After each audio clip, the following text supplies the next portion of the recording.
Hey guys, thanks so much for clicking on this video. I know a lot of you use it to help you fall asleep. So before we get started, don't forget to like, subscribe, and drop a comment telling me where you're from and what time you're watching this. Alright, lights off, eyes closed, and let your imagination follow along with the story. My fiancée, Faye, and I are from California, but her family lives in Colorado, where they own a cabin near Pikes Peak, high up in the mountains. After visiting them, they suggested we spend a few days at the cabin. As avid hikers, we jumped at the chance. Colorado is steeped in Native American folklore. Nearly every place you visit was once home to an indigenous community, and the few who remain keep their traditions and stories alive. Pikes Peak is no exception. There are enough legends and gift shops to make you feel like the land itself is pulsing with life. I'm not sure if this is connected to what's happening, but maybe someone familiar with Colorado can help us piece things together. We're currently at the cabin on day 4, planning to leave today, but things have gotten incredibly strange, and it looks like we'll be stuck here longer than expected. We have enough food to last a winter, and the heater is working perfectly, but the Wi-Fi is spotty at best, and cell reception is practically non-existent. We feel completely cut off. I'll try to respond to comments, but the internet drops out for hours at a time. The first odd thing was the snow. There was no snow in the forecast, so we packed light, but on our first night, a blizzard hit the area. My little Corolla is now a block of ice outside, and there's no way I'm attempting the 6-mile drive down the mountain to town. I blame myself for trusting Colorado spring weather. After a day of beautiful hiking and sightseeing, unsettling things started happening when we returned to the cabin just before dusk. We found a massive dream catcher hanging from a tree about a dozen yards from the back door. This wasn't some trinket you'd find in a gift shop. It was made of twigs and twine, about 3 feet in diameter, absolutely enormous. Neither Faye nor I were foolish enough to touch it. We're seasoned horror movie fans and know that's how you get cursed. If the snow melts a bit, I'll go out and snap a picture to share. That night, while eating dinner, we heard noises in the woods outside. Twigs snapping, leaves rustling. It wasn't unusual since we'd seen elk and deer on our hike, but these sounds were slow, deliberate, and rhythmic, like someone was circling the cabin in a crescent pattern. I used my bright tactical flashlight to scan the area from the porch, but saw nothing. We stayed inside all day Friday, cuddling, playing board games we brought, and some Super Nintendo games we found in the cabin. It snowed again, and after dark, we heard more noises. Around 1 a.m., Faye woke me, saying she heard a voice outside. I strained to listen and thought I could faintly hear a man crying far away, but the wind drowned out, so I wasn't sure. We went back to sleep, but around 4:45 a.m., we heard him again, closer and clearer. He seemed to be calling for help, slipping into a language I didn't recognize. We called the ranger station at the base of the hill using my cell phone, and they said they'd check it out. We never saw them, and I doubt they came. Saturday was when things got truly terrifying. It snowed again in the morning, and my phone lost service for most of the day. Faye and I watched movies and tried to Skype her family, but the connection failed. She went to bed early around 8 p.m. while I edited photos on my laptop in the living room. Faye woke up crying hysterically. When I asked what was wrong, she said she dreamed she was lost in the woods outside, with something following her. I comforted her until she fell back asleep, and eventually I dozed off too. Around 1 a.m., Faye woke me again, absolutely terrified. I'd never seen her so scared, and her expression unnerved me deeply. She said she heard the man outside again, but this time, she was convinced it was her grandfather's voice, wandering and begging for help. Faye's grandfather died when we were seniors in college 4 years ago. I told her it was a dream, but then I heard the voice too. I never met him, so I wouldn't know his voice, but it sounded older than the one from the previous night. I had to restrain her from running into the woods to find him. Eventually, she realized it couldn't be him, so we put on a loud movie and fell back asleep. My phone wouldn't connect for a single call. What happened Sunday night pushed me over the edge. Around 1 a.m., while I was still awake, almost expecting the noises, I heard a woman's voice. Thankfully, it was distant enough not to wake Faye. I went to the bathroom and cracked the window slightly. The freezing air felt like a death sentence to me as a Californian. No one could survive out there without serious winter gear. Yet someone was wandering around, stepping on twigs and crying. As a skeptical, sometimes arrogant agnostic, I'm telling you, the voice sounded exactly like my mother's. My mom is alive and well in Southern California, so hearing her voice in the Rocky Mountains made my brain seize up. I'd recognize her voice anywhere, and I'm 90% sure it was hers, which is far too certain not to scare the hell out of me.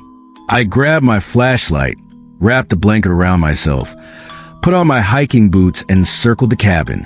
There was snow pushed aside in a meandering pattern, snaking in and out of the tree line, like someone drunk or injured was shuffling around. The path led right up to the bathroom window and back into the woods. Each time the voice called out, I shouted, "Mom," or "Who's there?" And each time, it retreated deeper into the forest. It felt like it was trying to lure me away from the cabin. I'm alive because I'm not an idiot who dies in a bad horror movie. I went back inside, locked everything down, and since I couldn't call the ranger station, I'm posting this instead. I'll keep you updated. Edit, Monday. We got hold of Faye's dad. The weather is supposed to clear tomorrow, so he's coming to pick us up in his truck and help get my car down the mountain. I'll keep you informed. Only one more night in this place. I'll try to get photos up. Edit, 9:30 p.m. Monday. I've been online twice today. I wish I knew more about electronics, but I'm a history teacher, so I can't fix the Wi-Fi or predict when it'll work. I can send emails and some Reddit posts, but can't load websites or view photos. Faye hasn't been feeling well since noon. She's had a stomach ache and has been throwing up intermittently. We ate the same food, and I'm fine, so I'm not sure what's wrong. She sometimes gets like this when stressed. While I'm an agnostic atheist, she's very Catholic and is convinced something supernatural is happening. No need for alarm. She has no fever, and I'm keeping her hydrated and in good spirits. She seems to be on the mend and went to sleep about an hour and a half ago. Some noises to report, cackling or repetitive vocalizations in the forest, probably 100 yards out. The tree line starts about 20 yards from the cabin, so this is coming from deeper in. I spotted movement just behind the tree line at dusk, but it could be elk or deer. I couldn't see clearly. I'm keeping curtains closed, windows locked, furniture in front of doors, and checking on Faye every half hour. Her dad will be here late morning to pick us up and dig out my car. Another Redditor nearby pointed out, I'm an idiot for not double-checking weather. You're right. I'll provide an update as a new post tomorrow if anything significant happens. Update. Sorry for the delay. Everyone, we're collecting ourselves. Apologies for formatting issues. I'm writing on my phone. Faye's dad picked us up in his truck, and his buddy is following in my car. A lot happened last night, some of which I won't share yet, because I'm unsure how to interpret it. I'm not even certain I understand what happened, but here are the key details. I also got some recordings, which I'll try to upload when we're back in California in a few days. Last night, I try to stay awake until 1 a.m., since that's when the noises typically shift from rustling branches to voices. I didn't make it. I fell asleep on the couch with my laptop open, waiting for Wi-Fi around 12:30 a.m. I woke around 1:15 a.m. to a muffled voice. In my sleepy haze, I thought it was coming from outside the living room window, so I sat quietly, trying to make out the words. It was a woman's voice saying things like, "A few days, it's not mine, I'm not alone, okay?" I peeked through the curtains but saw no one. Then the voice said, "It's my parents' house," and I realized it was Faye's voice. My fiancé has an undiagnosed sleep disorder, with frequent sleep talking and occasional sleepwalking. She's had severe night terrors since childhood. I'll share more on that someday. I went to the bedroom and found her sleeping on her stomach. As usual, she didn't say anything else when I came in. Two things disturbed me about this. First, she seemed to be having a conversation with someone, which is common for her, but the other person was interrogating her, asking about herself, me, the cabin, etc. Second, in her sleep, Faye was imitating another voice, not her own, altering the pitch and tone to sound like someone else. My usual approach is not to wake her during sleep disturbances. There's a story behind that. Expect it someday. Instead, I gently rubbed her back and hair, which calms her and helps her sleep restfully. I did this for a few minutes, but then I heard another noise outside, far off. This was the first time I felt genuinely scared, like we were in real danger. It was a child singing in the dark. I couldn't make out the words, but I'm certain it was a child, probably 6 or 8 years old, trying to sing a song. The snow had stopped, and the stars were bright, so I could see to the forest edge, about 20 yards out. There was a figure standing just past the first trees, facing away, looking up at the moon or treetops. It was so still that I convinced myself it was a stump, and within minutes, it was gone. My skeptical side says my eyes were playing tricks. When I turned around, Faye was sitting upright in bed, eyes closed. She does this often in her sleep. She craned her neck and said, "Don't let them in," or "Don't let them inside," still using that strange voice. I woke her up. We sat in the bedroom with the lights on, discussing what to do. I tried to email her parents, but the internet was down. We agreed to stay in the same room and try to sleep. At one point, I got up for water, and through the kitchen window, I saw flashes of pale light, not like a flashlight, but like a lantern being slowly turned on and off. I flicked on the porch lights to deter anyone, but as I walked back to bedroom, I saw a person silhouette to the living room window curtain, press against the glass, hands on it, trying to peer inside. It was dark inside and bright outside, so the outline was clear.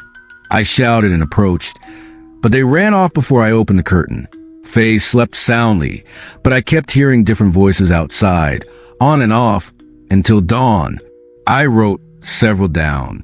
I couldn't sleep, so I stayed in the living room, keeping the bedroom door open to hear Faye if she talked again. The voices would stop for hours, then start again. At one point, I fell asleep and was woken by the sound of a light switch flicking on and off. From the couch, I saw the outside light going on and off in patterns of 5. I can't explain why this unnerved me so much, but I imagined some horrible creature in the house, flipping the switch and smiling. My first instinct was to check on Faye, and I nearly had a heart attack when she wasn't in bed. I called her name, pacing the house, looking out windows to see if she was outside. Through the kitchen window, I saw her sitting on my car's hood, about 30 feet away in the driveway, staring into the forest, rigid-like when she sits up in bed. Faye has sleepwalked at home in California. Kitchen, hallway, living room, but never outside. I shouted her name, but the second I did, she jumped off the car and sprinted into the woods at full speed, never looking back. I was freaking out, screaming her name, scrambling for my boots to chase her. But when I opened the front door, Faye called my name from behind me. She was in the hallway, confused, asking what was wrong. She'd been in the bathroom, which I'd forgotten to check in my panic. I looked at the car and forest, and my first thought was, "You clever bastard." We stayed up until dawn, writing down the voices we heard, which faded as time passed. I'll try to upload the recordings in a few days. Here's a list of voices from last night and some from previous nights, recalled from memory. I figured you want to know what was said during this lovely cabin experience. I'll return to Colorado, but screw Pikes Peak. Here's what we heard. Man's voice, vaguely familiar, couldn't place it over several nights. Hello, oh God, look at it, look. Hello, desperate. Don't, they see in the dark, wailed dramatically. I'm lost. Some growling and hacking like Gollum, saying, my. It's very dark. I see those lights, shouted angrily. I'll come down there, also shouted. Don't smile, I see you. Possibly goat smile. Unsure. Woman's voice. Sound about 20. Last night. Series of gasps, horror, or surprise. Lay it on the ground and burn it or turn it. Series of la, la, la, in a monotone, not melodic. She talks in her sleep. She's talking to me now, threatening, malicious. Child's voice, 6 to 8 years old, unclear gender. Last night, possibly not English. My mind forcing sounds into English. Oh, soul me, do I do, eat, eat, eat. I am a vacant naked soul, me or do. Then, when do we go inside? When we go inside, robotic, unusual intonation. My mother's voice, a few nights ago, stop, laughing, joking, with her recognizable Boston accent. Look at the windows, did you see it? Faye's grandfather's voice, a few nights ago, groaning, calls for help. Something about the war. They's bodies still on the ground. They never found them. They're there. Right here, right here. Oh, they found it. I'm standing in the same place. 20 years. Hard to understand. I forgot to check if the dream catcher was still out back. You're welcome to drive out and look for yourself. Update. April 21st, 2016. We've started hearing voices outside our home. Faye is really upset and thinks I might have worsened things by sharing this online. I'm going dark for a few days to see if it helps. Don't worry. We have close friends looking out for us who know the full story. Final update. Hi everyone. Quick update as promised since Faye and I are flying back to California soon. Faye is back to normal and feeling great. She devoured a huge plate of chicken parmesan yesterday. First, Faye's dad was reluctant to discuss the cabin and our weird experiences. He kept changing the subject and was in a bad mood, typical for him. He's a grumbly Vietnam vet, in the Navy since he was 18. His personality is exactly what you'd expect. Faye asked him bluntly, if there's something wrong with that cabin, why'd you let us go up there? He said, talk to your mother. That night, we sat with Faye's mom, Laura, in her bedroom while her dad watched news downstairs. Laura was visibly disturbed by our stories, nearly in tears, apologizing and hugging Faye. Laura said they bought the cabin from their friend Jennifer, who moved to Nevada about 20 years ago. Jennifer and her husband Tom had strange experiences there. Tom, a hiker like me, collected arrowheads and trinkets around Pikes Peak. Jennifer started having nightmares about Tom being dragged into the woods from their bedroom, skinned, and pinned in trees like macabre artwork. She also heard her daughter, who died of bone cancer in childhood, calling mommy from the forest's edge. Her doctors blamed her medication and changed it. Tom got a job in Vegas, and they fled. 2 years later, Tom hanged himself in their garage. No note. Laura and Greg, Faye's dad, only used the cabin as a summer getaway. Laura felt uneasy but attributed it to Jennifer's stories. Greg, who has PTSD-related nightmares, had worse sleep disturbances there. He became reluctant to visit, saying the things he did in Vietnam and saw in the Navy haunted him in dreams at the cabin. The last time he stayed, he dreamed of maimed, rotted figures, people he'd killed or seen die, sitting in his bedroom. He privately told Laura he heard their voices in the forest, crying, begging, screaming for their mothers. Always around 1 a.m., Laura didn't believe the cabin was truly wrong. Faye was furious and let her have it, ending our visit on a sour note. That night, while reading with Faye asleep beside me, she falls asleep faster than anyone I know. She started mumbling. I listened and heard, never, never, never. No, I wouldn't. On the mountain. I can't. Why his name? We don't know you. No, it's Felix, my name. 2 hours later, she nudged me awake, saying, tell the men in the hall to leave. That set me over the edge. I got up for water and checked the house. Nothing strange, but I couldn't sleep. This morning, we heard from the guy who checked the cabin for gas leaks and carbon monoxide at some Redditor suggestion. He said radon is a big issue in old mountain homes. He's a handyman with fancy equipment and went up with a Pikes Peak Ranger. They found tracks, dozens of pairs, around the house, like a large group was peering in windows. All windows and doors were sealed as we left them. Inside, the silverware drawer was emptied onto the kitchen floor and turned upside down. The power was dead. Strangely, the bed and floor were soaked with water, but there were no leaks in the ceiling or bathroom pipes. Nothing was stolen, not even food. Some old clothes from the bedroom closet were strewn on the floor, like someone tried them on or smelled them. The ranger mentioned legends about the mountain, things that act like people emerging from old abandoned mines. Greg's friend couldn't recall the name the ranger gave, which was in a native language. I asked Greg to ask the ranger about the golem, like, my chant. The ranger said it a widely recognized chant, but he didn't know its meaning. Does anyone here know? There was no radon, carbon monoxide, or gas. The place is all electric. He checked for mold, but said it's unlikely at that altitude. He mentioned possible electrical issues, which can cause unease or hallucinations, but his device to detect this was broken. I'm keeping a close eye on Faye. She's still shaking. If there's more to report, I'll let you know. I flew back from Colorado with Faye on Wednesday afternoon.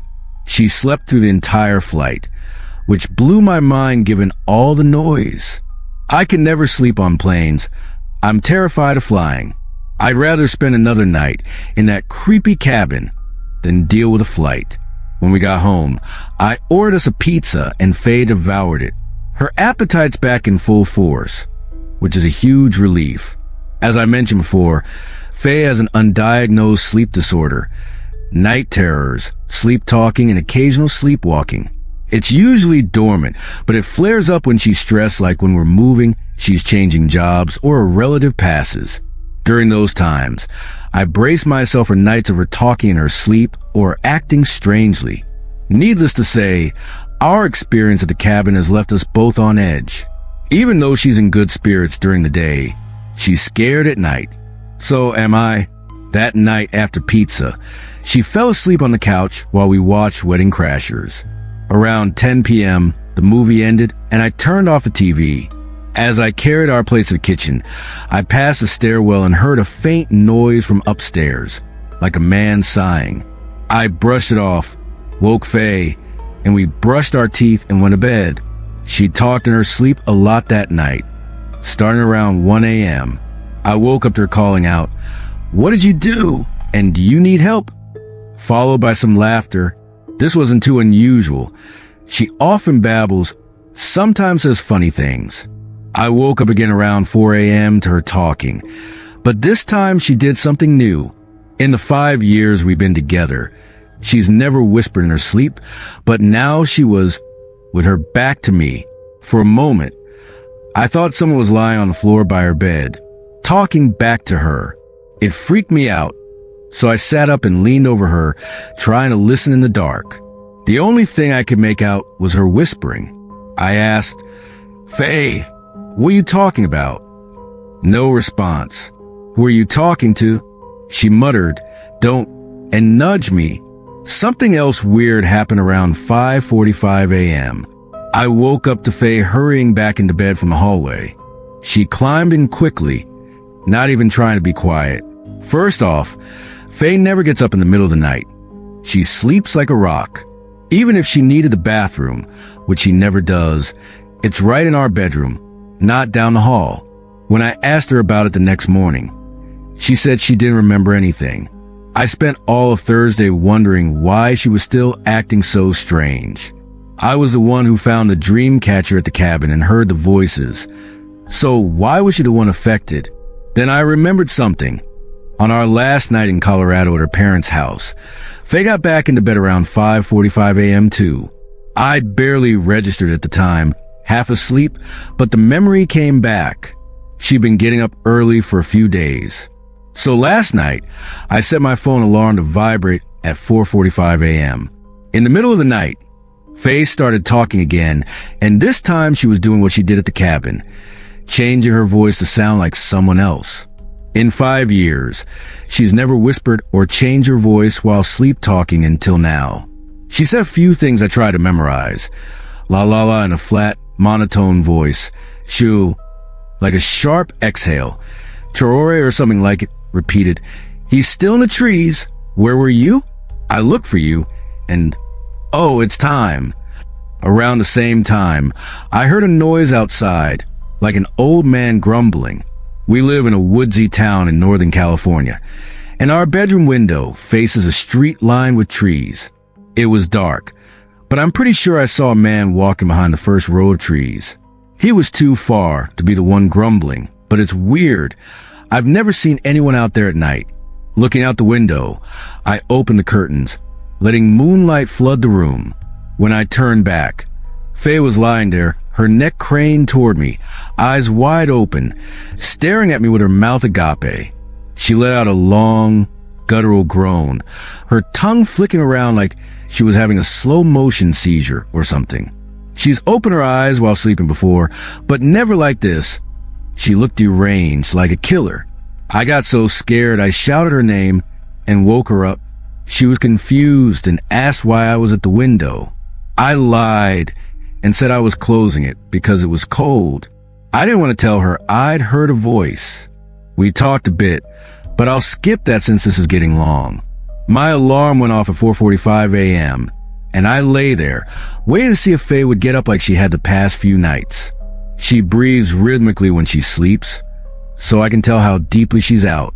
Around 5:20, she sat straight up, swung her legs off the bed, and tiptoed down the hall. I followed. When I say tiptoed, I don't mean like a kid sneaking around. It was robotic, unnatural, like a meth-addled ballerina zombie. She stopped at the stairwell, her breathing steady, and did some bizarre stuff. She touched her face slowly for minutes, then the banister, the wall, flicked the light switch on and off, all while breathing evenly. Then she extended her arm, curled her fingers like a bicep curl, wiggled them, and pulled her hand back to her face. She did this for about 4 minutes, and I realized she was signaling to someone downstairs, making a come hither motion. I leaned over the half wall overlooking the living room, but it was pitch black except for the cable box clock. Faye stood there, waving, smiling, gesturing, touching her face, and tugging her hair. I gently guided her back to bed, speaking softly to avoid waking her. She didn't resist and went back to sleep without a word. I have no idea what's going on. I told her this morning what she did, and we have a doctor's appointment for her at 3 p.m. today.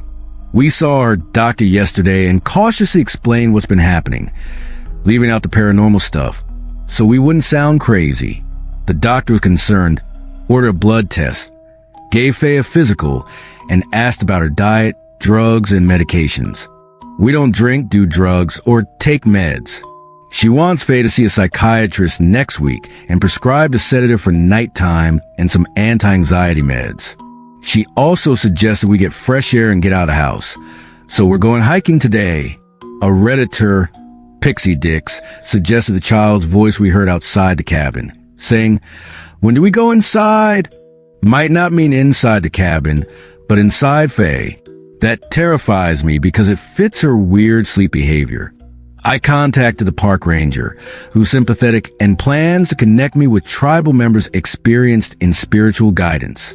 He's convinced we've attracted the attention of the ones who come out of the mines. More on that later.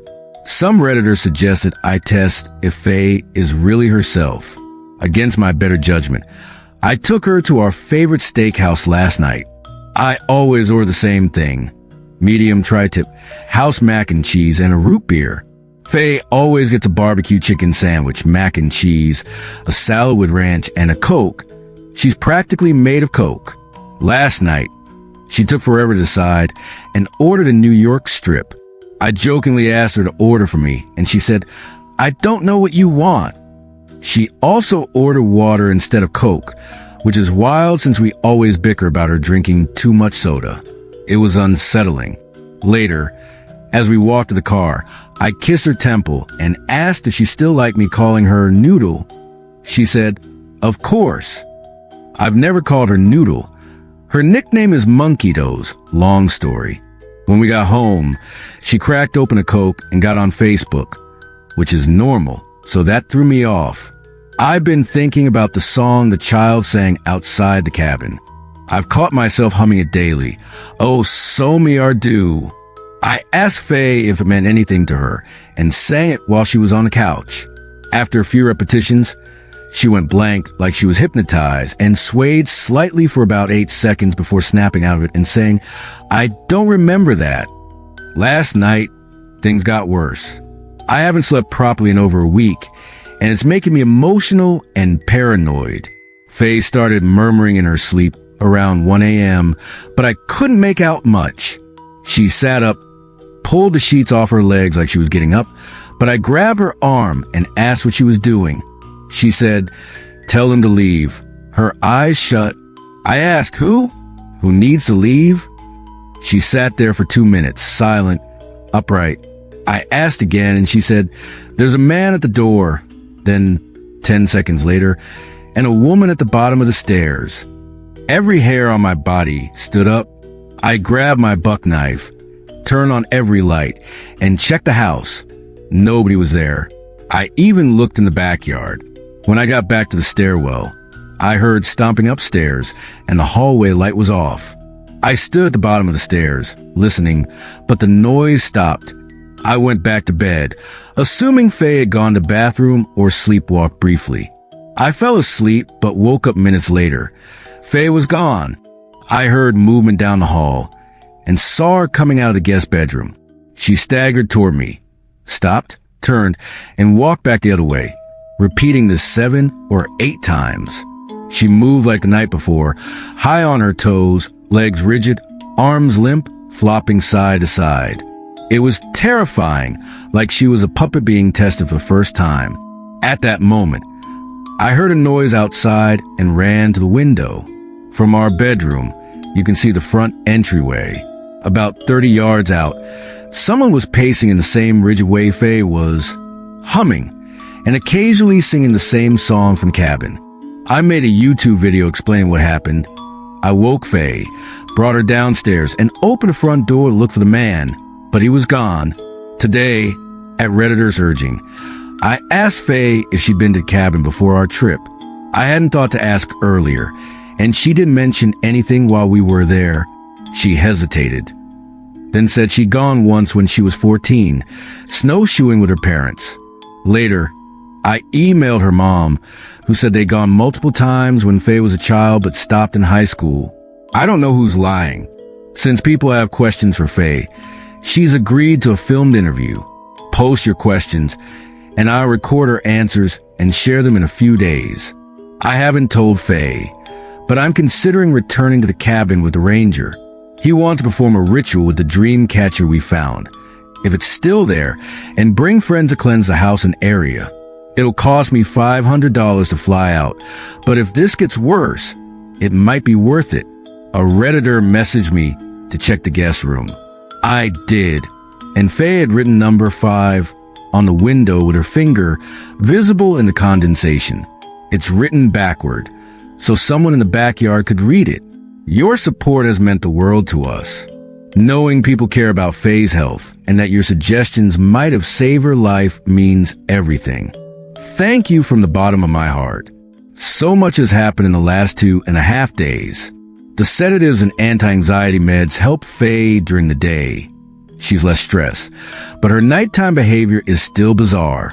Following Redditor's advice, I bought child-proofing supplies to keep her safe. Knob covers, outlet covers, and I hid the kitchen knives. I also found spiritual healer, recommended by close family. I'm skeptical of most. Healers often seem like frauds, but this woman, the daughter of a Shoshone tribal elder, didn't charge us. She said our house isn't haunted, but Faye feels off. She couldn't get a read on her and sensed a dark cloud. To test her, I pointed out the wrong window, saying I'd seen something mimicking Faye outside. She examined the correct window, our bedrooms, and said it gave her a terrible feeling. She said, he watches from here. She can hear him whispering at night. We told her everything, and her horrified expression shook me. She stepped out to compose herself, then prayed, sang a beautiful song in her language, and saged the house. She placed crushed herbs at the entryways and told me privately we're dealing with the hollow ones. She said one is infatuated with Faye and will do anything to get inside, but it takes time. I'm not sure I believe it, but she didn't try to sell me anything. We had Faye take a pregnancy test, as Redditor suggested. The healer agreed it was a good idea. Good news, not pregnant. The healer supervised to ensure Faye didn't tamper with it. That night, we tied a jingle bell from Faye's Christmas lingerie to a scrunchie and put it on her ankle. I'm a light sleeper, so I'd hear she got up. She fell asleep fast, thanks to the meds. I lay there, thinking about the 5 she wrote on the window. I figure it meant 5 a.m., not 5 days, since she's been sleepwalking at that time for 4 nights. Written backward, it seemed like a signal to something outside. I fell asleep and had a horrifying dream. Something entered to the sliding glass door, walked upstairs and sat at the edge of Faye's bed, rubbing her foot and staring at us, wreathed in shadow. I woke up drenched in sweat and couldn't sleep for a while. At 5 a.m., the jingle bell woke me. Faye stood on the bed, rigid, facing the window with her eyes closed, alert. She stood like a statue for 5 minutes. I didn't move, just watched. Then she raised her hand and waved at someone outside. My skin crawled. She knew someone was there, even with her eyes shut. She stepped off the bed and darted for the door, but the child-proof knob stopped her. She got furious, pulling at it, shrieking and growling like a trapped animal. After 30 seconds, she woke herself up, crying, saying she dreamed of a faceless man whispering her name, searching for her. We talked for an hour and went back to sleep. At 10 a.m., I woke up and Faye was gone. The bedroom window was open and every window in the house was open, despite it being 55 degrees. Faye said the sage smell made her nauseous and she wanted fresh air. I couldn't smell anything. I suggested visiting a priest, she's Catholic, but she refused. So I had my devout Catholic friend Kay bring holy water and a crucifix. His priest reluctantly blessed the water and told us to call. Faye was annoyed I'd done this without asking and stayed outside while Kay set up crosses around the house. She refused holy water, saying, "I'm freezing, don't you dare." She'll be furious when she finds out I put in her shampoo and conditioner bottles. She was in a foul mood all morning, but felt better after lunch and agreed to film the Reddit interview. I noticed she wasn't wearing her engagement ring and hadn't been for days. She said it was in our luggage, but when I checked, it wasn't. I'm worried. I started transferring cabin photos to my laptop, but can't bring myself to listen to the voice recordings yet. At 1 a.m., I got up to pee and knocked the bell scrunchie off the bed. Faye had taken off and was gone. I was angry and scared. I found her on the stairs, arms spread like she was beckoning a child to climb up, smiling with her eyes closed. I gently brought her back to bed. As I laid down, she leaned over, eyes still closed, and said, "They're gonna kill you, and then it's my face." I called her parents today to arrange a flight back to Colorado. They're paying. Her mom, Laura, admitted something happened to Faye at the cabin when she was 5, which is when her sleep issues started. I've had enough. They're arranging for me to meet the ranger and his tribal friends, who know the area's history and hauntings. Faye will stay with my friends RJ and Jay's fiancé, A. I've known them since high school and they're fully informed. They'll protect her. I'm going to cabin alone. I'll update soon, but I'm done dragging this out on Reddit. Edit, I'm not going alone. I'm meeting the ranger and his 2 friends from his tribe, who are healers and no Pikes Peak situation. Update, drop Faye off my friends. I'm heading to the airport. No idea when I'll be back. We'll try tonight, if I'm not exhausted. Update midnight, April 26, Colorado, at Faye's parents, exhausted. Talked to them extensively. My friend got sick and wanted to go home, so they moved everyone to our house, which is sage blessed and covered in holy water and crucifixes. Faye's doing better. R, J, and A are staying over to keep an eye on her. I'm heading to the cabin tomorrow to meet the ranger. Update, 9:45 a.m., Colorado. Leaving in an hour for the cabin. Update, 5:15 p.m. Spotty Wi-Fi, snowing like crazy. Met the ranger and checked the cabin. Nothing unusual except a lampshade removed from a lamp, which he says wasn't like that days ago. His friends arrive tomorrow. I'm alone tonight. Went outside briefly to grab stuff in the truck and heard two voices. I'm recording short videos with my phone and will try to upload them. Update, 9:12 p.m. So much has happened. I'm terrified and haven't slept. I'm writing a detailed post with everything, but I'll post it tomorrow morning. I can't finish it tonight. I'm about to pass out. Sorry for keeping you waiting. It's been a wild few days, and I've got so much to tell you. I'm sorry it's taken me this long to update. I've been trying to process everything.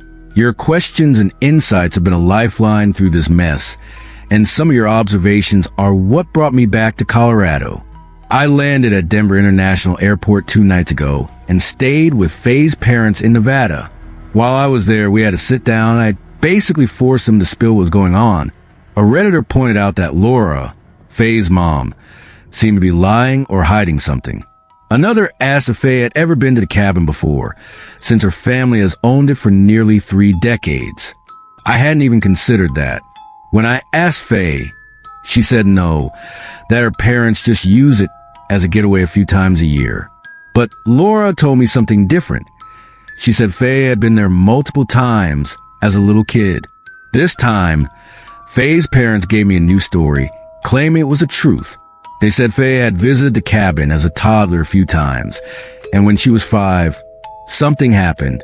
While Greg, Faye's dad, and Faye were outside playing in the snow, Faye wandered off toward the edge of the forest, following a voice. Greg was building a snowman, keeping an eye on her. They were only a few dozen yards apart. He heard Faye talking, answering questions, but couldn't hear anyone else. He started walking toward her to bring her back and heard her say, "Faye, no, it's Faye. I can't see you." A moment later, little Faye started shrieking and crying, going stiff as a board. Greg had to scoop her up and carry her back inside. She was almost catatonic, alternating between total silence and inconsolable hysterics for hours until Greg and Laura decided to drive down the mountain and take her to a hospital. Greg swears he never saw anyone in the woods or heard any voices speaking to Faye. The doctors thought she had an epileptic seizure. To this day, Faye doesn't remember ever going to the cabin. When I took her there, she acted like it was her first time. I believe if she remembered being traumatized as a child, she'd never have wanted to go back. So I think she's blocked out the whole experience. On Laura and Greg's later visits to the cabin without Faye, Greg had terrible nightmares where dead people entered the bedroom, sat on the ground or bed, and watched him sleep. When I left for the cabin, Greg lent me his truck, but refused to come along. He told me, "We let you kids go up there because we honestly wanted to believe nothing was wrong with the place." They used us to validate their denial, but I don't blame them. I wouldn't have believed any of this either. Dreams and a scared kid don't prove a haunting. I got to Pikes Peak around 1 p.m. yesterday, and a ranger met me at the cabin. We checked the place out and found nothing unusual except for a single lampshade removed from a lamp and placed on the couch. We explored the nearby woods, and I was surprised to see that creepy, enormous dream catcher still hanging there. The ranger said he didn't recognize it and that it wasn't something his people made. He told me not to touch it until his friend arrived, said he'd come back in the morning, and left. That night, Greg told me he'd hidden a .357 Magnum in the closet, so I grabbed it along with a really cool purple bathrobe, which made me feel a bit better. Don't worry, I know how to shoot and keep a gun safe. Around sunset, I went to Greg's truck to grab some stuff I'd forgotten to bring inside. That's when I heard 2 distinct voices chattering in the woods. It was snowing like crazy and the wind was howling. But above the storm, I heard a gruff, masculine voice and a younger, adolescent male voice, both yammering incomprehensible gibberish from different spots. I hurried back inside and locked the door. The stuff they were saying was pure madness, making no sense. Put them up there in the trees. And walk down there, go ahead. I sat there imagining psychotic cannibals jabbering with their tongues out and eyes rolled back. I figured they'd come out of the woods as soon as it got dark. I tried to reach Faye back home, but my phone got no reception in the cabin. The storm was too strong. I tried playing video games on the SNES, but every noise outside distracted me. The blizzard sounds made my imagination conjure all sorts of horrifying creatures slinking around in the dark. When I finally went to bed, the wind died down a bit, and I heard more voices. There was a distant, high-pitched wail echoing across the mountain. A child's voice cried, saying something like, "Put me down in a hole. It's so deep, you can crawl forever," but it glitched, subtly deepening like a grown man mimicking a kid. I also heard someone hacking, vomiting, and crying, begging for help. I didn't fall for it. I'm 28, and this is the most terrified I've ever been, even more than when Faye was sleepwalking like a puppet, calling out to something in the dark of our own home. Around 12:45 a.m., as I was getting into bed, there was a gentle tapping on the living room window, soft, like a neighbor hesitant to bother me. I stood in the bedroom with the door open, holding my breath, wondering if I'd imagined it. Then it happened again. I crept down the short hall and peeked around the corner, just in time to see a figure walk past the windows toward the front door. With the curtains drawn, I could only make out a big shadow. Then it knocked gently. A man's voice called out softly, "Hello?" I listened, trying to stay silent. He knocked again and said, "Hello, I need to speak with you." He sounded like he was speaking through clenched teeth, either freezing or furious. I carefully stepped back to grab the gun, but the old house betrayed me. I barely brushed the bedroom door, and it squealed like a dying pig. The man outside whispered, "I know you're there." For a split second, I considered it might be one of the ranger's friends or someone else living on the mountain. I was never going to open the door, but stupidly, I thought talking couldn't hurt. The moment I spoke, I stopped believing it was human. I said, "Who the hell is it?" as assertively as I could. The second I stopped, it repeated my question in my voice, almost like an echo. Then it said, "May I come in, please?" Its voice was shaky but unnervingly similar to mine, though I could hear the clenched teeth. I pointed the gun at the door. It was dark inside, so it couldn't see me through the curtains, and said, "If you don't get the hell out of here, I'll blow you in half." For those who don't know, a .357 to the chest turns you into a human milkshake, even through 2 inches of oak. We stood there for a dreadfully long minute. It started testing my voice, groaning, whispering, muttering. It said a lot, but I only caught a few phrases. "What's your name? What's your name?" "A little cabin for the weekend. Then a bunch of lip smacking and chewing noises. They're lying. The ones out there. La la. You aren't alone in there. I'm not alone out here. What's your name? You go up in the trees or down in the hole. That's where you go, or they'll find you either way." Hearing my voice say these things set my skin on fire. The fear was like a fever. Hot, cold, wet, sticky. I shouted for it to leave, saying I was armed. I thought about firing but held back. My rule is to only shoot when I'm sure of my target and reason. I'm proud to say I can use my voice better than whatever was mimicking me. I'm soft-spoken, but I roar like a hurricane, screaming, "I will kill you." It replied in a softer tone, using my voice, "I will kill you." Then it went back to babbling gibberish and knocking politely, over and over. After a minute or two, it stopped. The last thing it said was, "I know where she is." Then it kicked the door, harder than any human could, and ran off. The boom was so loud, I thought the door would cave in. It bounded down the wooden patio and into the snow, sounding like a horse or some huge four-legged animal charging into the woods. A child's laughter rang out, then silence. I stayed in a cat-like state of paranoid delirium the rest of the night. The storm picked up, and I heard nothing else. I spent hours wondering if the thing was talking about Faye. I tried to convince myself it was just more nonsense, like the other voices, but the way it said that sentence, purposeful, restrained, haunts me. It chose its words carefully, knowing exactly what to say. Redditors have suggested Faye might be a doppelganger. When I saw the nude woman on my car, I thought it was a trick to lure me into the woods where the voices were. I thought the real Faye stopped me from leaving the cabin, but many of you point out the reverse could be true, given how the Faye I took home to California is acting, failing my tests, and missing her engagement ring since we got back. I sat there for hours, wondering if I should search the woods in broad daylight for my fiancée. It's a stupid idea, but now I get why people in horror movies do dumb things. If I'm not looking for her or answers, why am I here? I need to know what I saw in the driveway, whether there are many voices or just one, and how to fix this. I listened to music on my iPod and read news articles online to distract myself until daybreak. Most wouldn't load because the internet gods hate this cabin.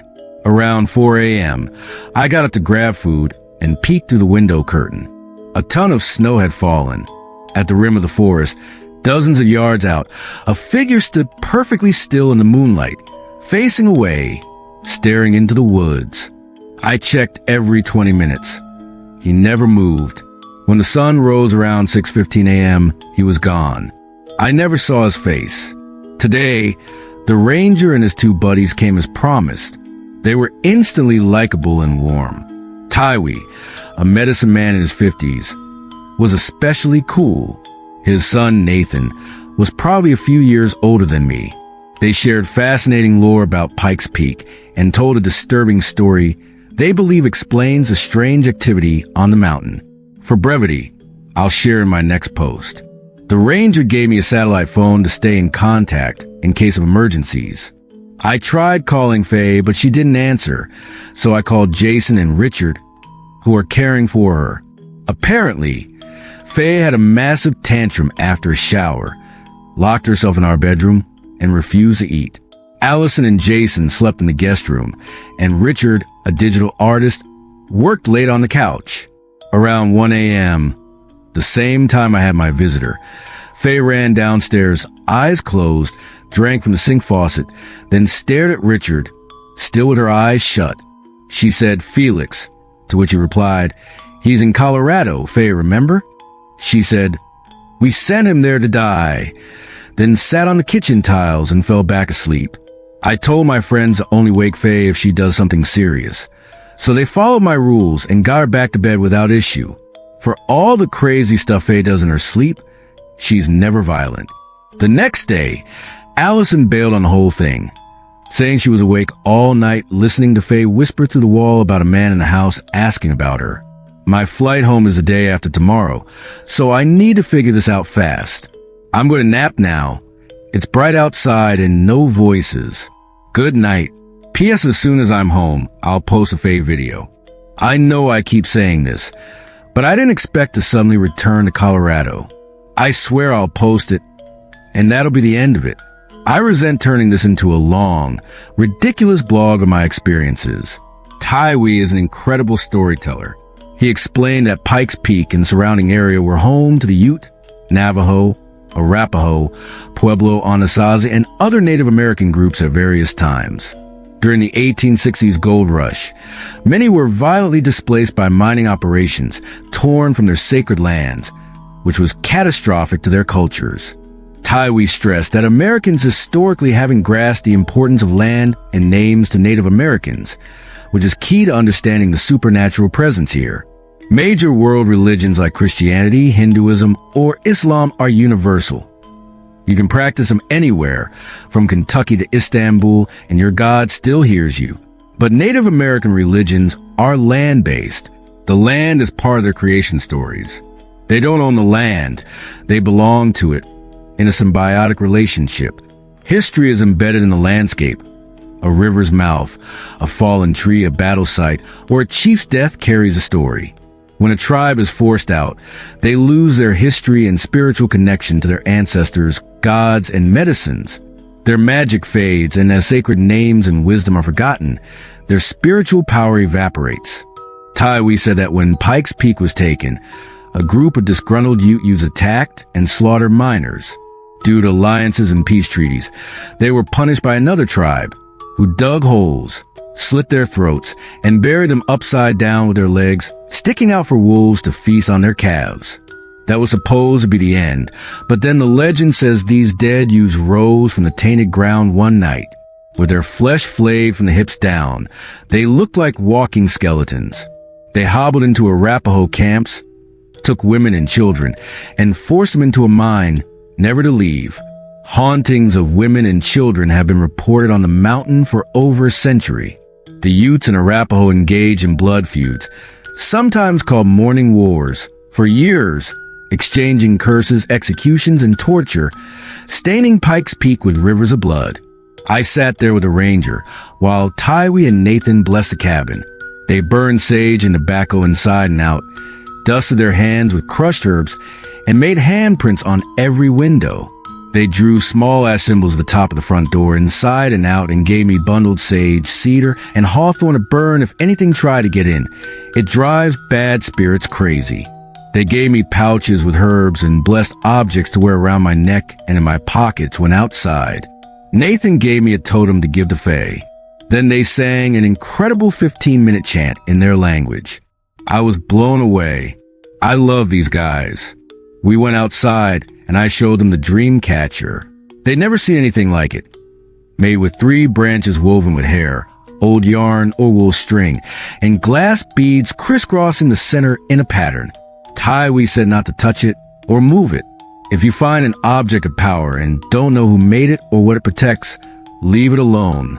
I asked if it could be evil, and he said, maybe.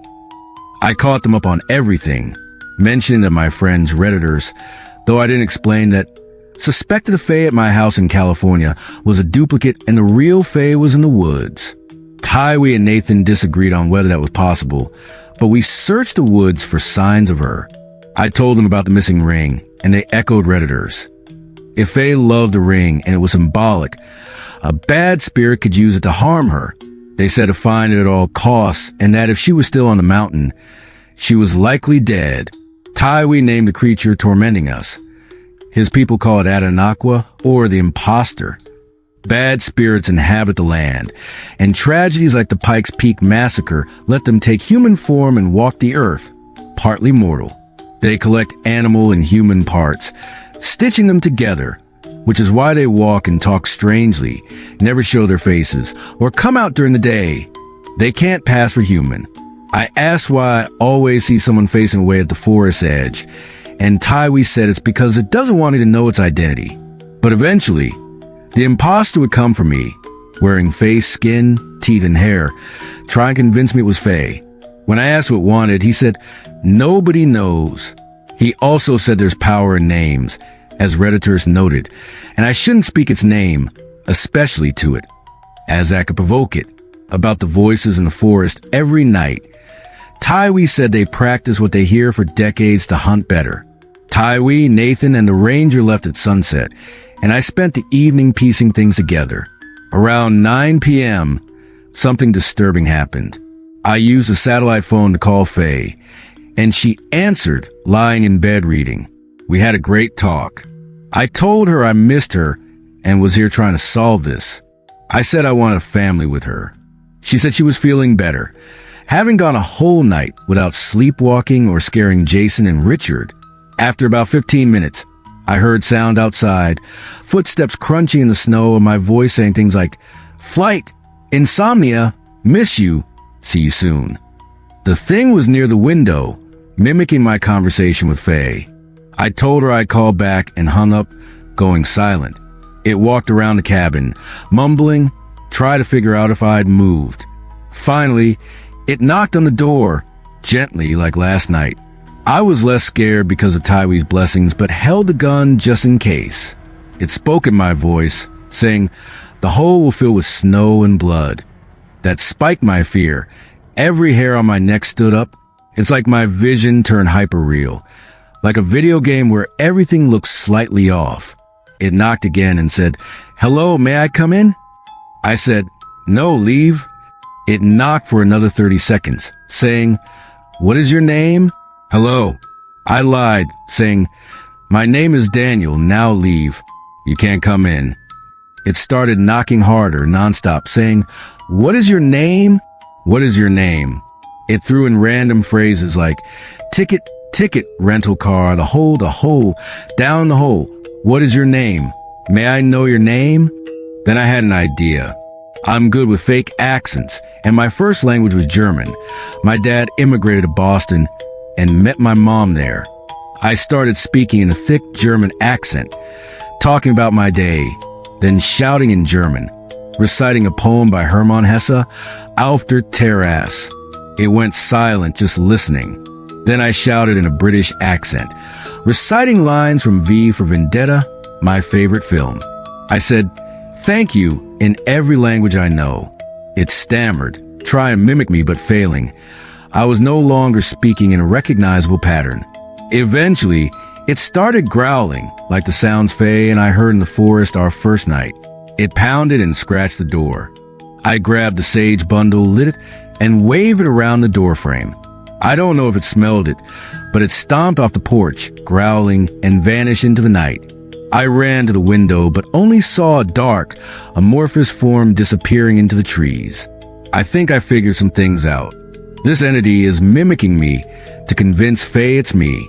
It's rehearsing my voice, whispering to her in her dreams, trying to get her to let it into our house. It wants to convince her I'm the imposter. The voices go crazy at night and get closer to the cabin to deprive me of sleep, making me weaker and more likely to make mistakes. I'm still trying to understand how it controls Faye like a puppet in her sleep. I know what I saw. A man outside our house, walking the same creepy way Faye was sleepwalking at the same time. I'm also considering that I might have already screwed up. When I went outside that first night at the cabin with Faye to check the voices, I left the door unlocked. A Redditor said that might have been when Faye was replaced. I don't know what to think, but for now, I'm going to sleep. Update, April 30th. Well, I found a ring. The morning after I spoke with my fiancée, Faye, on the satellite phone, and then was visited by the thing that mimics our voices, I got a call from Richard and Jason. In case you don't recall, they're my two best friends, staying at my place and looking after Faye while I'm away. They're the only people I truly trust. Richard stays up late and sleeps in, much like I'm doing now, for two reasons: to work on his art commissions and to ensure Faye doesn't go on a rampage, stabbing everyone and burning the house down in her sleep. The guys report that she's acting fairly normal during the day, feeling good, being productive, but at night, she's unpredictable and strange. It feels like her soul is being split in two, with her daytime and nighttime behaviors drifting further apart each day. Around 1 a.m. that night, Richard heard the voice of a young child mumbling incoherently. He's fully aware of the bizarre experiences plaguing Faye and me, so he immediately got up to investigate. He looked out the kitchen window, which faces the same part of the forest where I saw the man mimicking Faye's sleepwalking movements. Richard didn't see anything, so he circled the house and realized the sound was coming from our bedroom window. He went inside, woke Jason, and they stood outside the bedroom door listening. They heard the distinct sounds of a child whispering and softly singing. I bet you can guess the song. "Oh, soul me I do, I'm a naked soul." It's the same song Faye and I heard outside the cabin on our second night, now sung in a child's voice. These guys are rip-climbing enthusiasts, and they said they've never been so creeped out in their lives. Jason knocked on the door and said, "Faye, who's in there?" They heard the child's voice go quiet, then whisper something inaudible. Richard pushed the door open and saw Faye standing in the corner of the dark room, facing the wall. She was up on her toes, dragging her hands and nails down the wall, muttering to herself with her back to them. She said, "Oh, their skin is so perfect. Which one? Which one?" Put him down in a hole. Richard caught a glimpse of something outside the window and rushed over to it. Jason stepped into the room and reached out to touch Faye's shoulder, but she spun around quickly, covering her face with her hands. Her eyes were open, which is unusual for her sleepwalking episodes. Then, in Jason's exact words, she started speaking in the voice of a little kid. She made whining and crying sounds, rocking back and forth on her feet, cradling her arms as if holding a child. She turned back to the wall, still whispering the child's voice, saying things like, "It's Faye. I can see you. Are you up in the trees or down in the hole?" Then she started singing again. Richard bolted downstairs and out the front door, heading toward the tree line. From the window, he'd seen a small child walking on its tiptoes, flailing its arms in the air. On the phone, he told me he could hear it singing as he watched from the window. When Richard got about 20 yards away, the child took off, running on the balls of its feet straight into the trees. Richard chased after it, but it was too dark to follow, and he lost it after a few moments. He wandered around for a bit, searching, and then heard the voice of an adult male. He took a few steps deeper into the grove and saw a massive man standing about 30 feet away, completely naked, staring up into the trees. His body was covered in lacerations or dark pockmarks. Richard, who's about 6 feet 1 inch and 210 pounds of bulky muscle, said this guy was way bigger than him. The man stood perfectly still for several seconds, then started rolling his head, cracking his neck loudly, and making gurgling, mumbling sounds. Richard was paralyzed with fear, claiming he stood there for a full minute or more before running like hell back to the house. As he turned to flee, the man let out a long bellow, and his voice transformed. It became my voice. Richard said the thing in the woods called out in my voice several times as he ran, wailing, "Please help me. They're going to kill me tonight." Jason didn't hear or see anything out the window, only Richard sprinting back inside, ghost white with terror. Richard actually cried while they talked in the living room. Faye sat at the top of the stairs, awake, watching them with a faint smile. The next morning, they took her to her first ever psychiatric appointment, and I'm hoping to hear back on that soon. It kills me that I'm not there with her. I'm still stuck at Pikes Peak. It's like this place won't let me leave. The ranger station shut down the entire road network on the mountain due to a massive blizzard and avalanche warnings. My road out is completely iced over, and part of it collapsed in a mini avalanche. I'm in touch with the ranger, Greg, same name as Faye's dad, so I avoid using these updates. And he assures me they're working on clearing the roads every time the snow lets up. I miss my flight, but they gave me a voucher, so I can head to the airport whenever I'm able. I've got enough food to feed an army, and the electricity here is surprisingly reliable, so I'm warm. The Wi-Fi, though, drops out for 5 to 10 hours at a time. I've been playing Donkey Kong Country 2 and Secret of Mana on the SNES, and writing about my experiences here in my spare time. I also slipped on the icy porch steps and fell on my side, so I got a massive bruise that hurts like hell, but only when I breathe. So there's that. A Reddit user asked if the cabin had a basement, and I'd never thought to check. Under the snowpack, half covered with old chopped wood, I found a small locked door. The key was in the kitchen cupboard, and it turns out there's a decent size cellar under the house. Down there, I found some creepy stuff. A bundle of long black hair, dozens of jars with rotten, mutant-looking contents, tons of old books from the 60s and 70s, and a stack of porno magazines. There were also sticks and yarn, everything needed to make a dream catcher like the one hanging at the tree line behind the cabin. I didn't touch anything. I just noped out of there. I've been thinking about something a Redditor said. Have you considered that it's not a dream catcher at all? They're right. I'm no expert on Native American symbology or artifacts. It just looks like a dream catcher to me.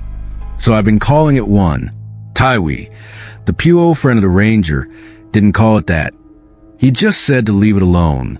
Now I'm wondering if that thing attracts the imposter instead of repelling it. It might mark the house. I'm tempted to move it for one night to see what happens. Taiwi bless the entire cabin. So I feel pretty safe, and I've got a .357 Magnum in case Sage doesn't cut it. At about 9:30 a.m., there was a knock at the door. I grabbed a gun, suspecting another encounter with the imposter. It was lightly snowing and gloomy, so I figured the sun was dim enough for the creature to come out of the woods. Then I heard familiar, cheerful voices. I looked out the window and, to my total surprise, it was Tywee and his son Nathan. These badasses had hiked up from the ranger station in the snow to check on me. I let them in and they made me tea. I can't tell you how happy I was to see them. Tywee brought me a dream catcher he made specifically for me, colorful and ornate, with 2 beautiful hawk feathers dangling from it. Nathan said the feathers represent freedom and unboundedness. Tywee stressed the importance of finding Faye's lost engagement ring and blessed the house again. I tried to get them to stay longer, but they had to get back down the mountain before the storm worsened. They urged me to come with them, but we all knew I wouldn't. If I left, I'd be abandoning Greg's truck and the reason I came back. I said goodbye, and Tywee hugged me. I wish that guy was my grandpa. After they left, I took a nap. I figured out how to sleep without being interrupted by the damn voices in the forest. From 6 a.m. to 3 p.m., it's quiet outside, so I nap on and off. But something awful happened this time. I woke up opening the bathroom window. I've never sleepwalked in my life. Faye slept next to me for 5 years and says I don't move, speak, snore, or steal sheets. I'm the most polite bed buddy ever. But when I came to, I was standing by the toilet, prying a frozen window open. The freezing wind on my fingers snapped me out of it.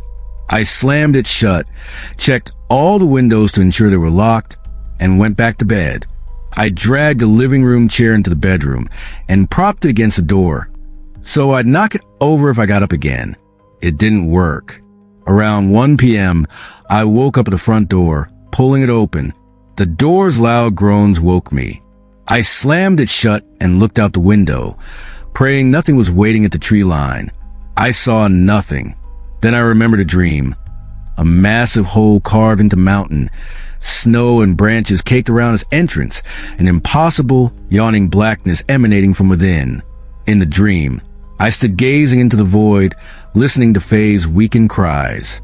I sat on the couch and cried for about half an hour, thinking about what our lives have become and how much I miss her. I thought about our dreams for the future, the things we'll never have if I don't save her, the promises I'll never keep if I die here. I decided to hang Tywee's dream catcher sooner rather than later. As the clouds parted and it was bright out, I geared up, trudged through the snow with Tywee's gift, and hung it on a branch about 3 feet from the creepy one. That's when I saw it. Faye's engagement ring, dangling in the strings of the creepy dream catcher, as if taunting me. I stood there for a long time, caught between the 2 objects. I couldn't tell if some benevolent force was helping me or if I was being mocked by whatever's been haunting me since I arrived.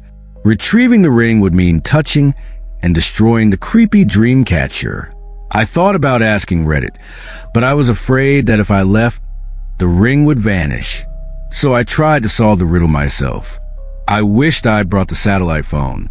After a few minutes, I reasoned that Tywee's dream catcher would likely protect me just as well, if that was the original's purpose.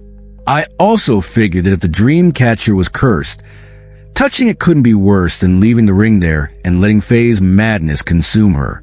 If the ring is tied to the creatures controlling us in our sleep, getting it back was a priority. So I broke the brittle thing apart and took the damn ring back. What else could I do? As if on cue, I noticed something out of the corner of my eye. A person standing in the snow beside a tree, about 20 feet to my left. I was too scared to look directly at him, so I watched to my periphery, praying he hadn't noticed me. It was a man with black and gray hair, wearing dark clothes, facing away. His head was tilted all the way back, staring up at the treetops. His limbs looked mangled, bent, and unnaturally long. I slid the ring into my pocket as slowly as possible, trying not to make a sound. As I did, the man hobbled around to face me. I didn't want to look. I slammed my eyes shut, feeling his gaze on me. He started gurgling, making throaty noises, and said in a menacing voice, "Felix, I know you. Felix, I know you," over and over. I screamed all the way back to the cabin, barricaded the door with a couch, burned half my sage, and even prayed an actual prayer, something I haven't done since I was 15. I'm still struggling to write this part. It's taken hours because I keep getting up to distract myself. The ranger isn't answering and no one's at the station. Maybe the power's out. I don't know what I did by breaking that dream catcher, and I don't know what tonight will bring. But Faye, if you read this and something happens to me, don't forget your tenderness, your softened skin. All I needed was your love, my torn key. Here's the interview I've been promising. As you can see, its length made it impossible to upload at the cabin with the spotty Wi-Fi. Sorry about my allergies and sorry it's so long, but people have been demanding every detail. This will be my last update. We need to rest. Things have spiraled out of control on this mountain. I made a decision that changed everything and nearly killed me. Only time will tell if it was the right choice. But for now, I'm piecing it together and convincing myself I'm one step closer to solving this. I destroyed the strange dream catcher that's been dangling on a tree branch behind the cabin since Faye and I arrived. No one knows who made it, its purpose, or why it faces the woods instead of the house. I found supplies to make another one behind a cellar door someone tried to hide years ago. But when I broke the dream catcher, I learned everything I needed to know. Many have said otherwise, but I'm certain I saw its likeness stretched over the gruesome form of the thing stalking these woods. It was broad daylight, and the look on its mangled face told me what I didn't want to accept. I'm truly alone. Several Redditors speculated that this thing only appears at night and faces away because it can't convincingly look human without the recently dead. But when I destroyed that dream catcher, there it was, proudly masquerading the skin and hair of my best friend on this mountain, in sunlight no less. I can't imagine how Nathan must feel if he's even alive. He and Tywee hiked back to the ranger station, knowing a blizzard was coming. I'm sure that's when Tywee died. Back inside the cabin, I lost it. I barricaded the doors and windows with every piece of furniture, but there's not enough stuff in this tiny place to protect me. I sat on the floor against the bed, clutching the gun, half wishing the creature would come and kill me. But this is Pikes Peak. Death isn't the worst thing that can happen here. So the mountain kept me waiting. It was getting dark, and I was on the verge of a total breakdown. I've been running on 4 hours of sleep a night, and a few naps for 2 weeks. My only hope for redemption just turned into a puppet, and I was about to find out what happens at nightfall without the dream catcher. So what did my brain decide was the best course of action? To fall asleep. Somehow, I nodded off, more like my brain did a hard reset. That sleep wasn't restful. It was a fear coma. When the sun dipped behind the mountain, I woke up in bed with the sheets pulled over me. All the lights were off, and my hands were empty, though they'd been holding Greg's .357 Magnum. It took a solid minute to realize an arm was wrapped around my chest. I didn't react like you'd expect.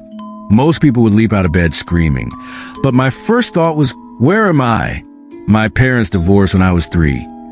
So as a kid, I'd wake up in the dark and take a second to remember if I was at my mom's or dad's.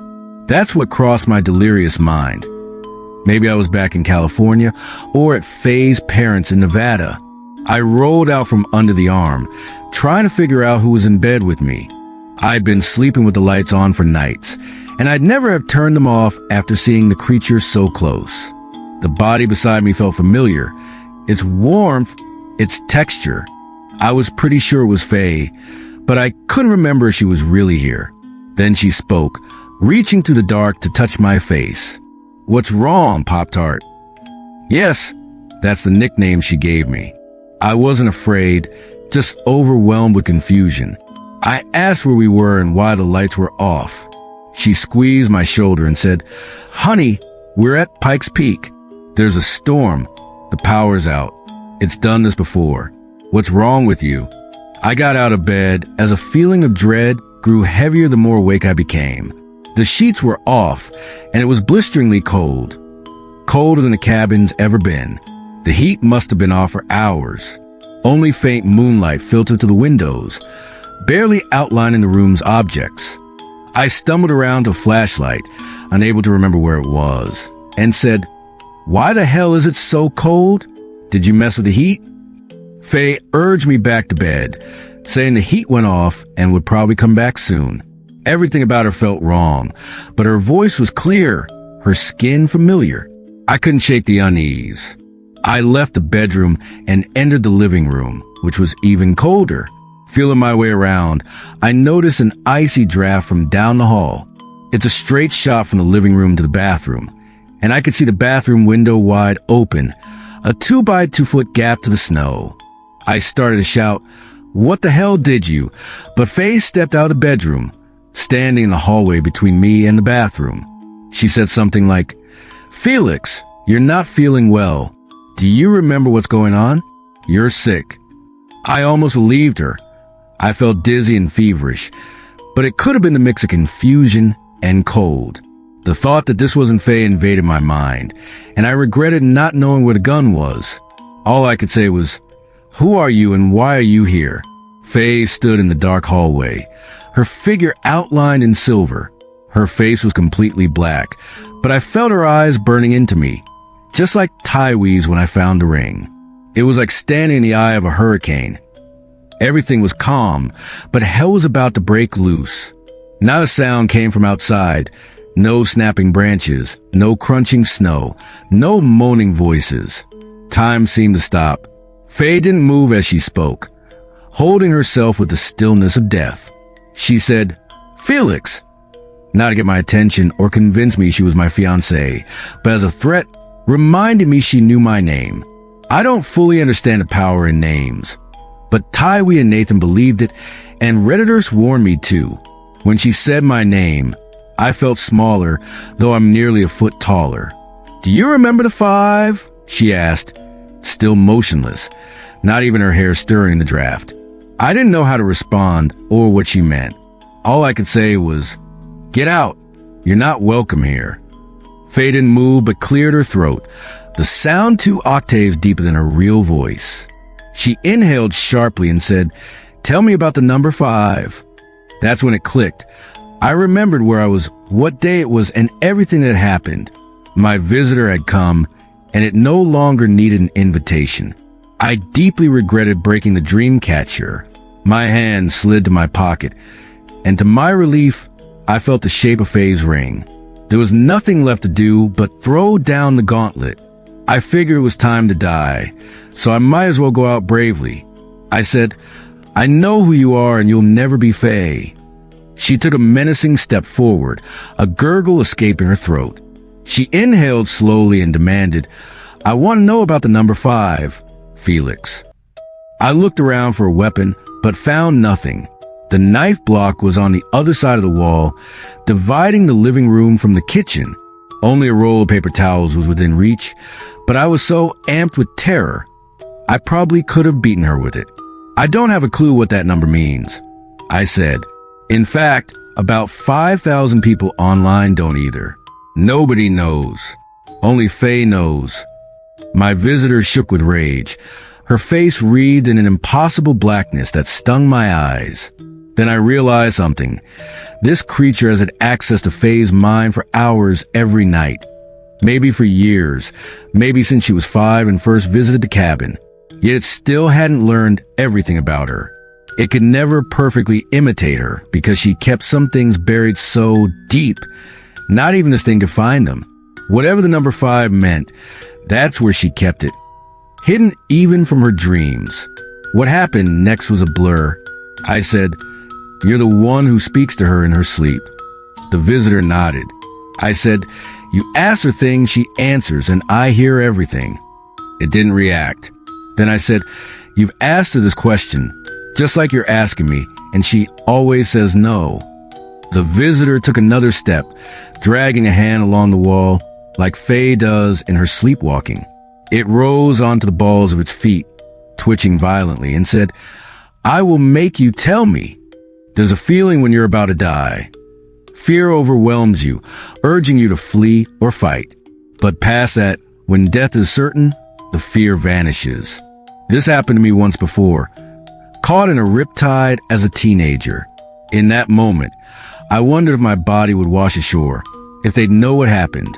Now, my heart slowed, and I wasn't cold anymore. I stood there, ready to be mauled, satisfied that I hadn't given the creature what it wanted, protecting Faye. Whatever 5 meant, it needed it to fully possess her, and I wouldn't let that happen. I laughed and said, "You're out of luck, buddy, because I don't know what it means. Maybe you can tell me when you figure it out." The imposter laughed back at my voice, a perfect mimicry, and said, "Then we don't need you anymore." It lunged. I've dodged a rabid German shepherd like a ninja, but this thing was so fast and strong. It knocked the wind out of me. I crashed onto my shoulders near the front door. It unleashed a barrage of blows on my face and neck, raking my sweatshirt with razor-like claws. I tried to defend myself, but it was too dark to see. I broke free for a second, pulling myself up by the counter. My hand brushed the sage bundle I'd been burning. The imposter grabbed my neck, pulling me with the strength of a 250-pound man. I whirled around, smashed the burnt sage into its face, and wrapped my arm around its head. Familiar locks tangled in my fingers as I jammed the sage into its eyes, screaming like a banshee. It shrieked and growled in some inhuman language, trying to push me away. I held on, driving my fingers into its eyes, crushing the twigs. A memory of Tywee and Nathan's chant surfaced, and I shouted, "10 Arden, 10 Arden, 10 Arden." My hand slid over its face, and the mockery of Faye's appearance fell away. The face was no longer hers, the mouth too big, wet lips draped over a maw of fangs. That was it. The bastard had enough. It screamed, barreled up the bathroom wall, and out the window, gone in moments. I'm not afraid to cry. I do at funerals, weddings, but I'm embarrassed to admit how long and hard I cried after that creature left. I'd never felt so miserably alone. I stopped when the power came back on, about 20 minutes later. The heater kicked on, and I ran to shut and lock the bathroom window. The satellite phone was gone. The gun was gone, probably outside in the snow, up in a tree, or down in the hole. I looked out the kitchen window and saw something on the porch near the front door. Cracking the door open, I saw Tywee's dream catcher, destroyed and placed there to mock me or remind me I was unprotected. The kitchen clock read 12:15 a.m. I'd have to spend another night in this godforsaken cabin, but I vowed that at daybreak, no matter conditions, I'd take Greg's truck and get down the mountain or die trying. I didn't care if I slid off the cliff. I'd never watch the sun set in Colorado again. For a moment, I considered leaving right then. Redditors have scolded me for not doing this before, but driving in the dark on that icy road next to a 400-foot cliff is a no-go. The mountain had other plans. I risked sneaking out to check the truck, but the snow had been dug out around the front tires, and they'd been slashed to ribbons. I let out a grim laugh and trudged back inside. At least it's warm in there now. At around 1 a.m., the voices started. They rose from far off in the woods, several at once, groaning and screaming dark, nonsensical chants into the night. It was the same evil gibberish I'd heard 1,000 times before, but they slowly moved from the forest into the open field, eventually gathering just outside the cabin. I lit the remaining scraps of sage and smudged every window that wasn't barricaded with furniture. I also put on the medicine pouches, an amulet Tywee and Nathan had given me, hoping they'd protect me as they had before. Then I remembered Tywee's useless dream catcher and pictured my crumpled body lying in the snow beside it. Outside the front door, I distinctly heard my own voice calling, "It's me, Felix, let me in, let me in." From near the bathroom window, my voice again saying, "Hi, sweetie, I miss you so much." It repeated things I'd said to Faye on the phone in conversations, and even words I'd whispered to her while she was sleepwalking back at our home in California. Footsteps echoed on the roof, 2, maybe 3 pairs of small feet stomping across the ceiling, paired with the voices of crying children. I stood in the kitchen, clutching a knife and the herbs, waiting for the end. The voices circled the cabin, as if a group of deranged lunatics were marching slowly around the perimeter, singing hellish songs. They begged for help, laughed maniacally, whispered, screamed, and muttered to themselves all at once. Their dim shadows passed the window curtains repeatedly. I heard glass breaking in the bedroom, then in the bathroom. The stomping on the roof grew louder, and the voice at the front door became more urgent. Someone began knocking, while others tapped on the living room windows. They all started screaming, "Faye, listen," and "Felix, are you there?" Then, as if sent from heaven, a blinding white light illuminated the entire cabin from outside. The front window curtains lit up, and the sound of motors drowned out the hellish cries. Someone had driven up to the cabin. I heard doors opening and men calling out coherently. The footsteps on the roof thundered toward the back of the cabin, and the children's screams faded into the woods, echoing as they retreated. A ranger banged on the front door, shouted my full name, and instructed me to come outside. I peered out the window and saw 5 men, some in uniforms, with a ranger among them. There was a massive off-road snowplow, 2 snowmobiles, and a big truck. They'd come to save my life. When I stepped outside, I walked straight up and hugged the ranger, not even grabbing my winter jacket.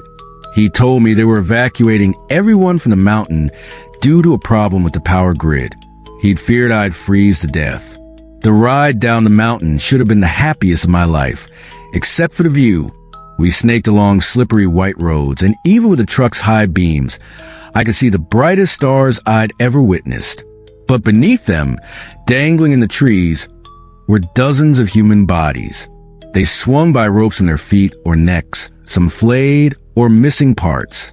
The ranger didn't seem to notice, and I kept my mouth shut as they passed overhead on our slow descent.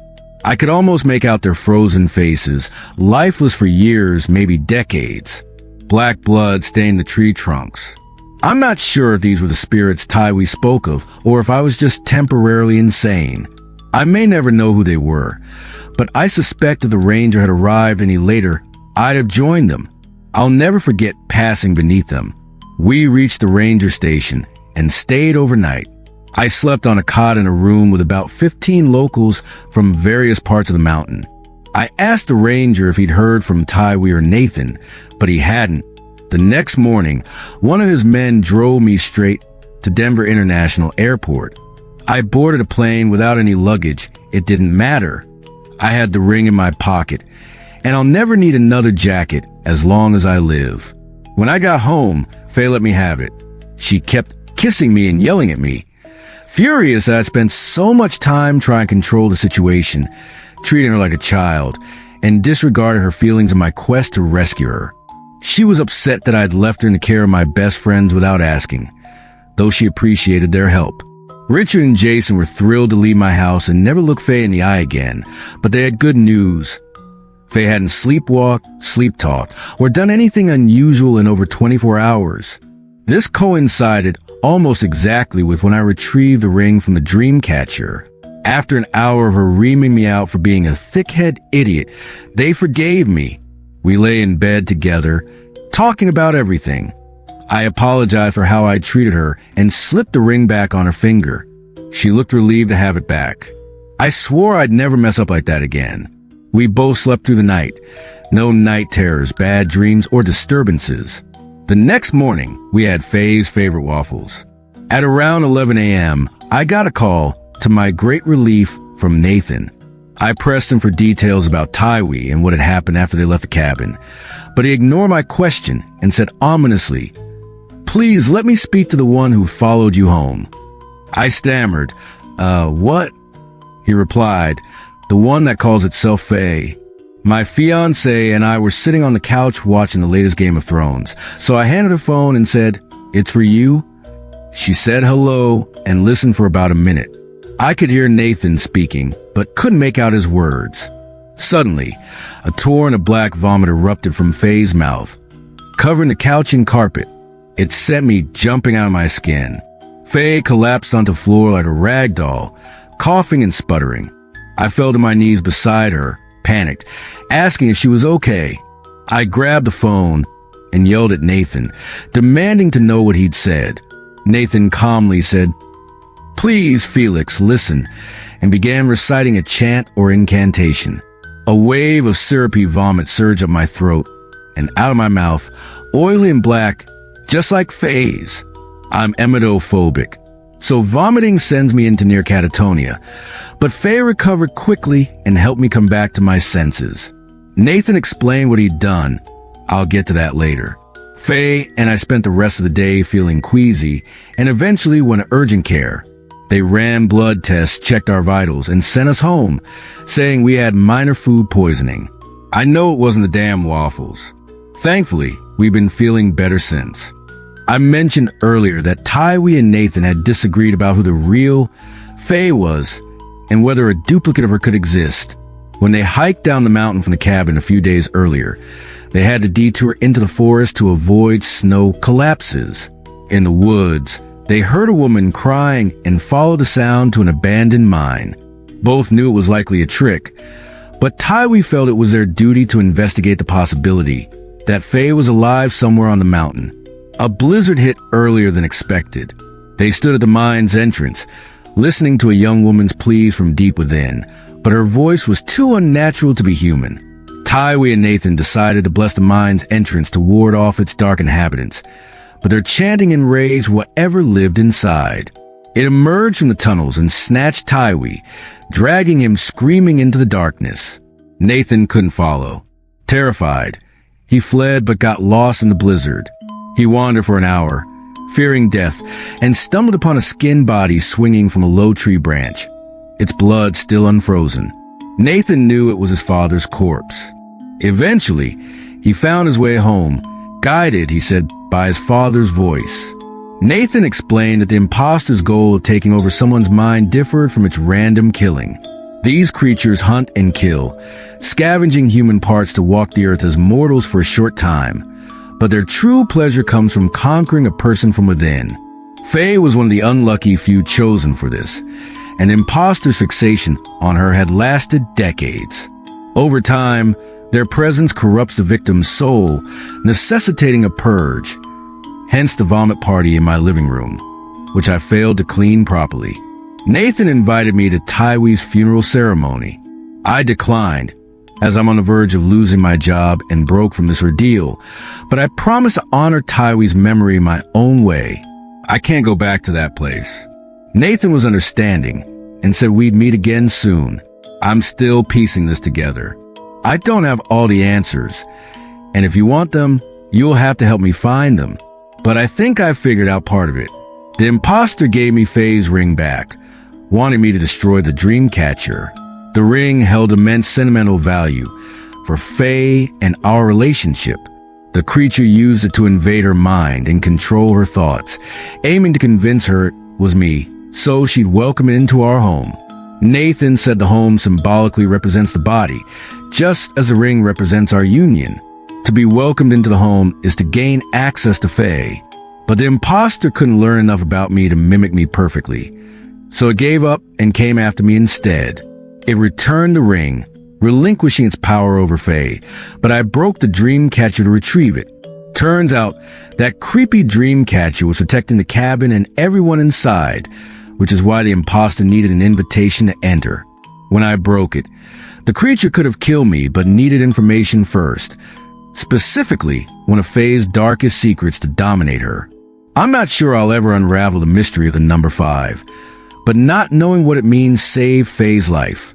I'm not sure I want to know. Faye is back to normal, in perfect health, sleeping soundly with only occasional mumbles, which is typical for her. Her wicked sense of humor is back too. Last night, as we went to sleep, she turned out the light and said, "Thank you for trying so hard," then leaned over and licked my face. I haven't posted about this in a while because Faye and I have been trying to forget, especially with her sleep disorder. The best course was to bury what happened and move on.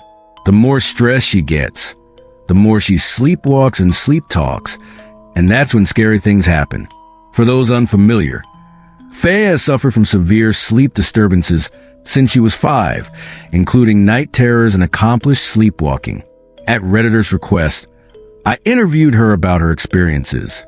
Long story short, an entity fixated on her while we were at the Colorado cabin, trying to lure her into the woods. When that failed, it targeted me, followed us to California, and attempted to enter our home by communicating with Faye during her sleepwalking. It made us both ill. Nathan, a family friend, forced us to purge spiritually, though I wish he'd warned us, as we ruined my living room carpet. Faye returned to her playful, funny self, her personality's strength back. She's been wearing her engagement ring, which hasn't left her finger since we retrieved it. But 2 nights ago, things turned weird again. I dread writing this, as acknowledging it risks making it worse. The carpet where we vomited is permanently stained dark because I couldn't afford a proper cleaner in time.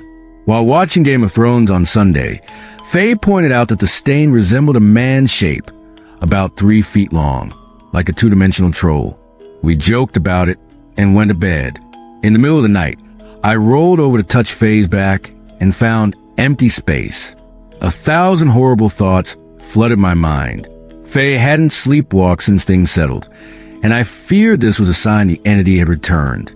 I found her downstairs, sitting in the dark in front of the off TV, eyes closed, running her fingers over the carpet stain, whispering and giggling. I rushed over and turned on the light, breaking my rule of never waking her abruptly from sleepwalking. I couldn't let this happen again. Just before I shook her, she said, "How could I forget?"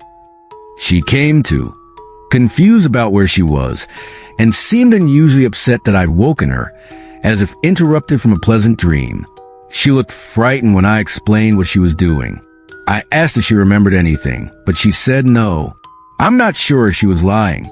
On our way upstairs, she inexplicably vomited on the wall, dark brown-black, like the purge Nathan induced.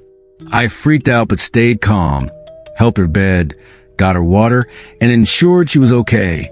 Then I shut off the light, closed the bedroom door, and spent half an hour cleaning the wall. As an emetophobe, this was torture, but something distracted me from the stench.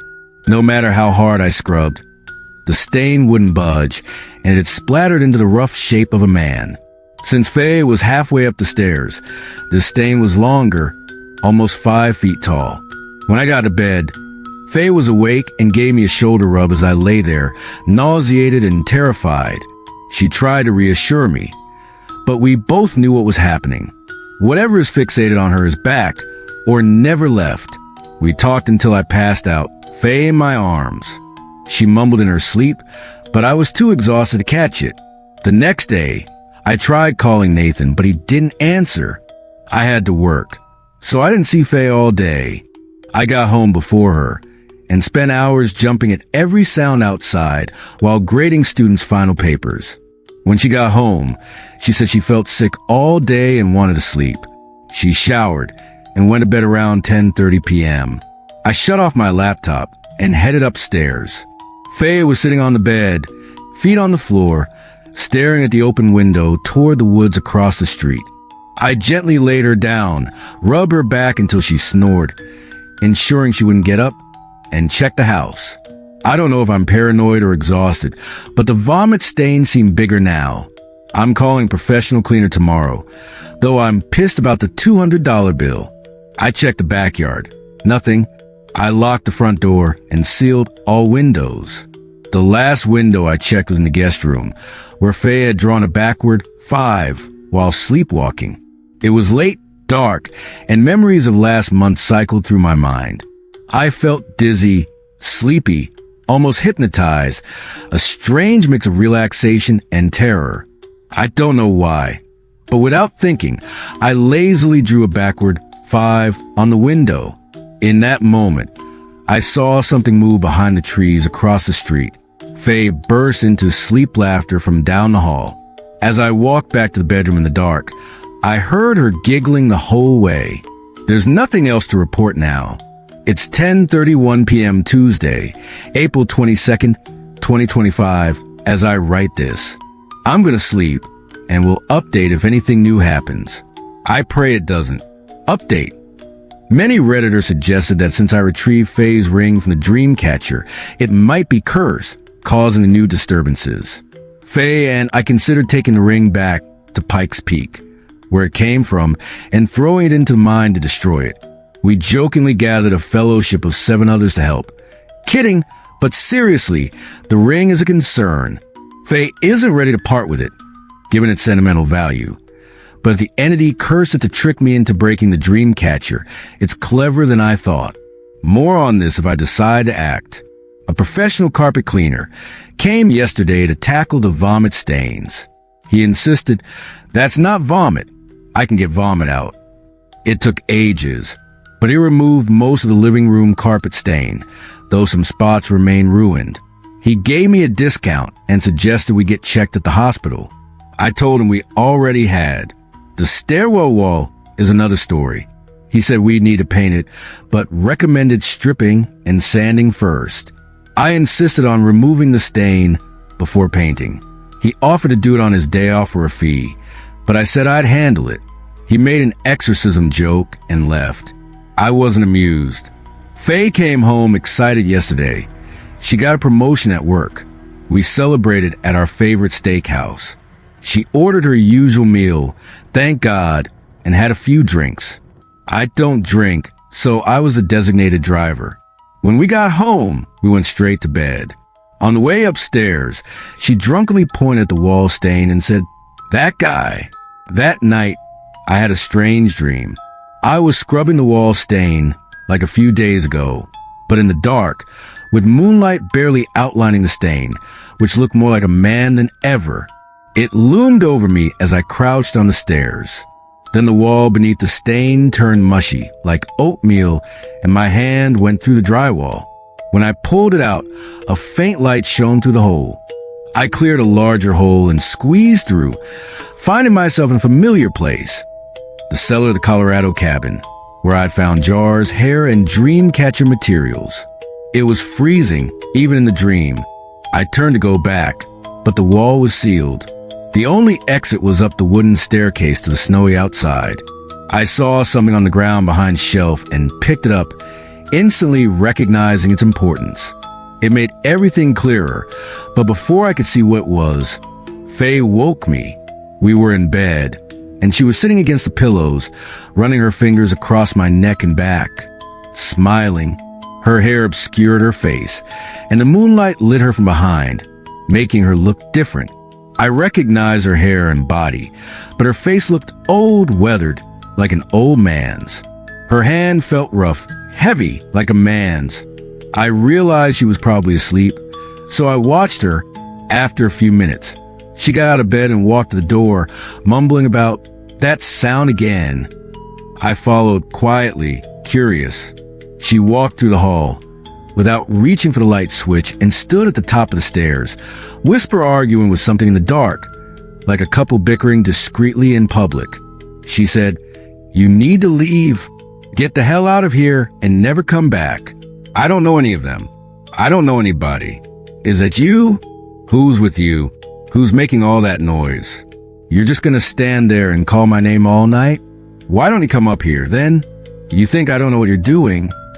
Finally, she shouted, "We don't know.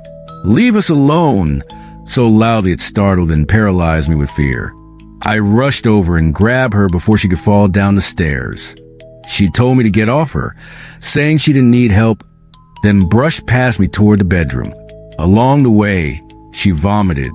I spent another hour cleaning while she slept soundly. Guess what? Another stain. I didn't realize until writing this that the stains are creeping closer to the bedroom. This morning, before work, I talked to Faye about what happened. She had no recollection of it, including vomiting our expensive dinner, but said she heard voices outside early that morning. A child calling, "Where is she? Where is she?" and a man grumbling unintelligibly. She also said I was talking in my sleep, which I almost never do. Faye agreed to see a doctor again for the vomiting and, after reading Reddit comments, suggested hypnotism. We're looking for a hypnotist in town. More on that if anything develops. Her older sister, Becca, is visiting in a few days from Arizona, with her husband and infant son. I've only met her a few times, so it'll be nice to have extra people in the house. Nathan still isn't answering my calls, so I might try the Ranger tonight. It's finals week for me as a graduate student and for my undergraduate students, so I might not update every other day. If I'm absent for a day or two, don't worry. I'm keeping a close watch on Faye. One last thing. At lunch today, I dozed off in my office, which is rare since I'm a chronic insomniac.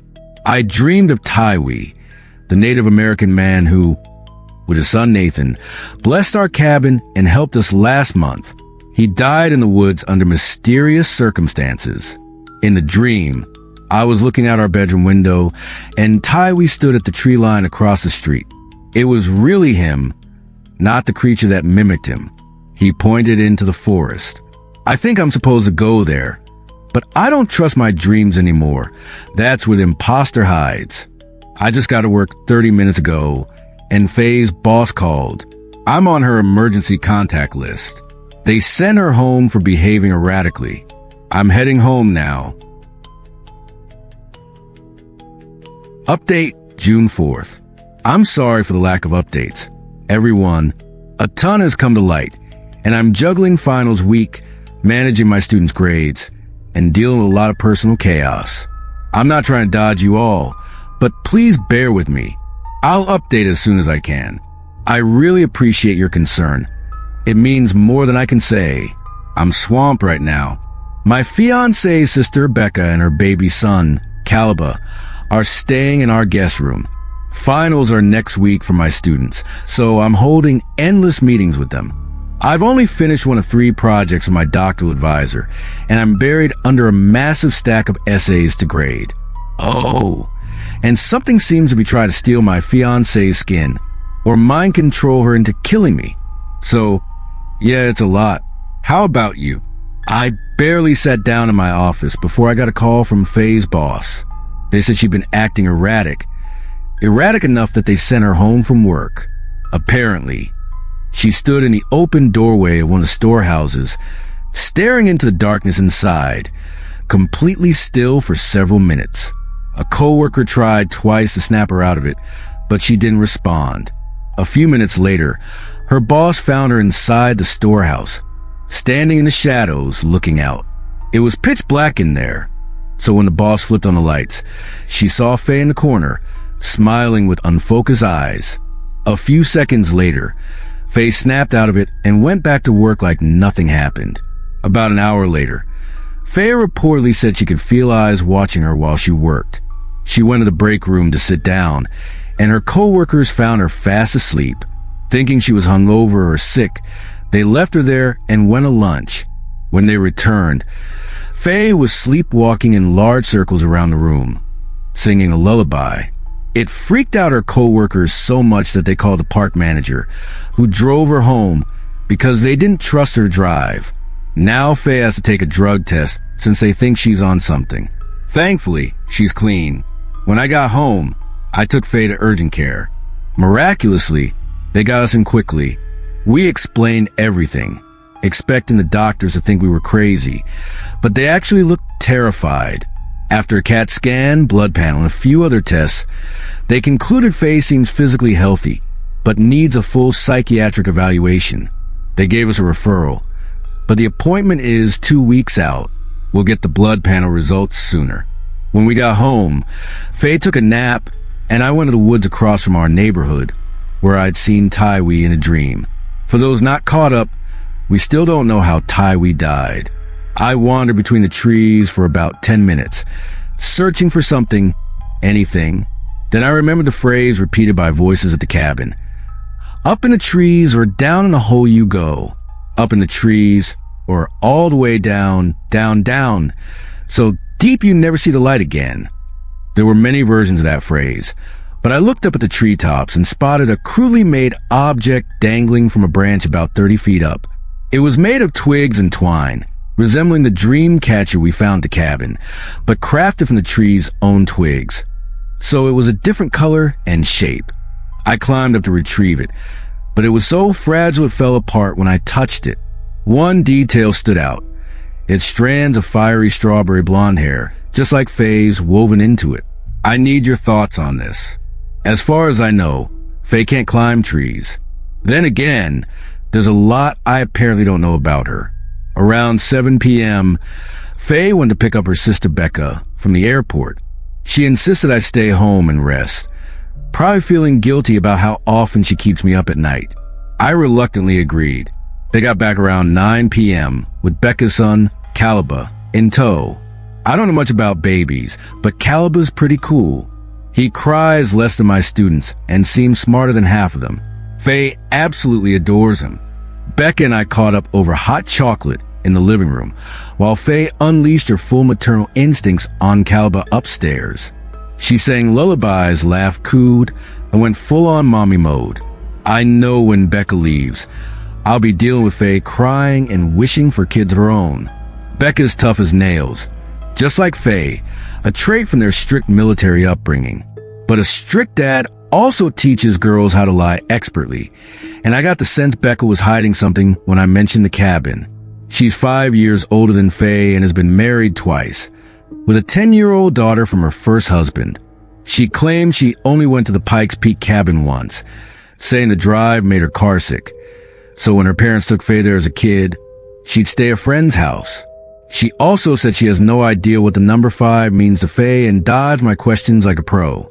I'm convinced she's deeply troubled by Faye's behavior, not just because it's creepy. She knows something she's not sharing. Faye's whole family seems to be keeping me in the dark about something major.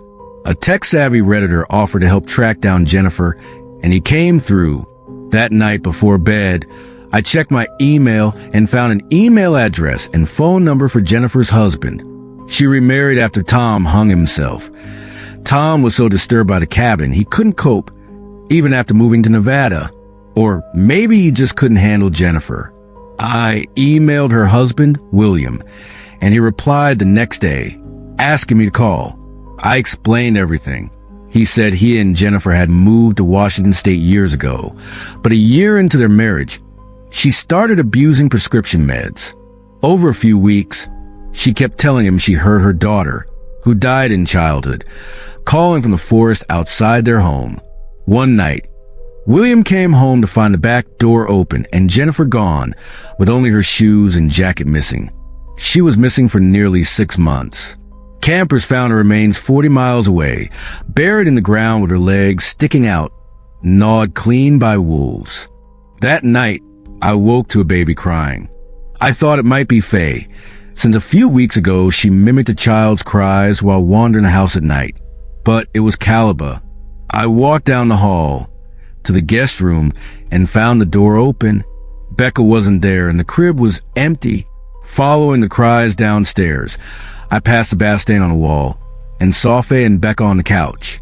Faye was cradling Calaba, staring at him, while Becca rambled about her husband, not noticing that Faye was asleep. When Faye looked up at me, her eyes were rolled back, showing only the whites.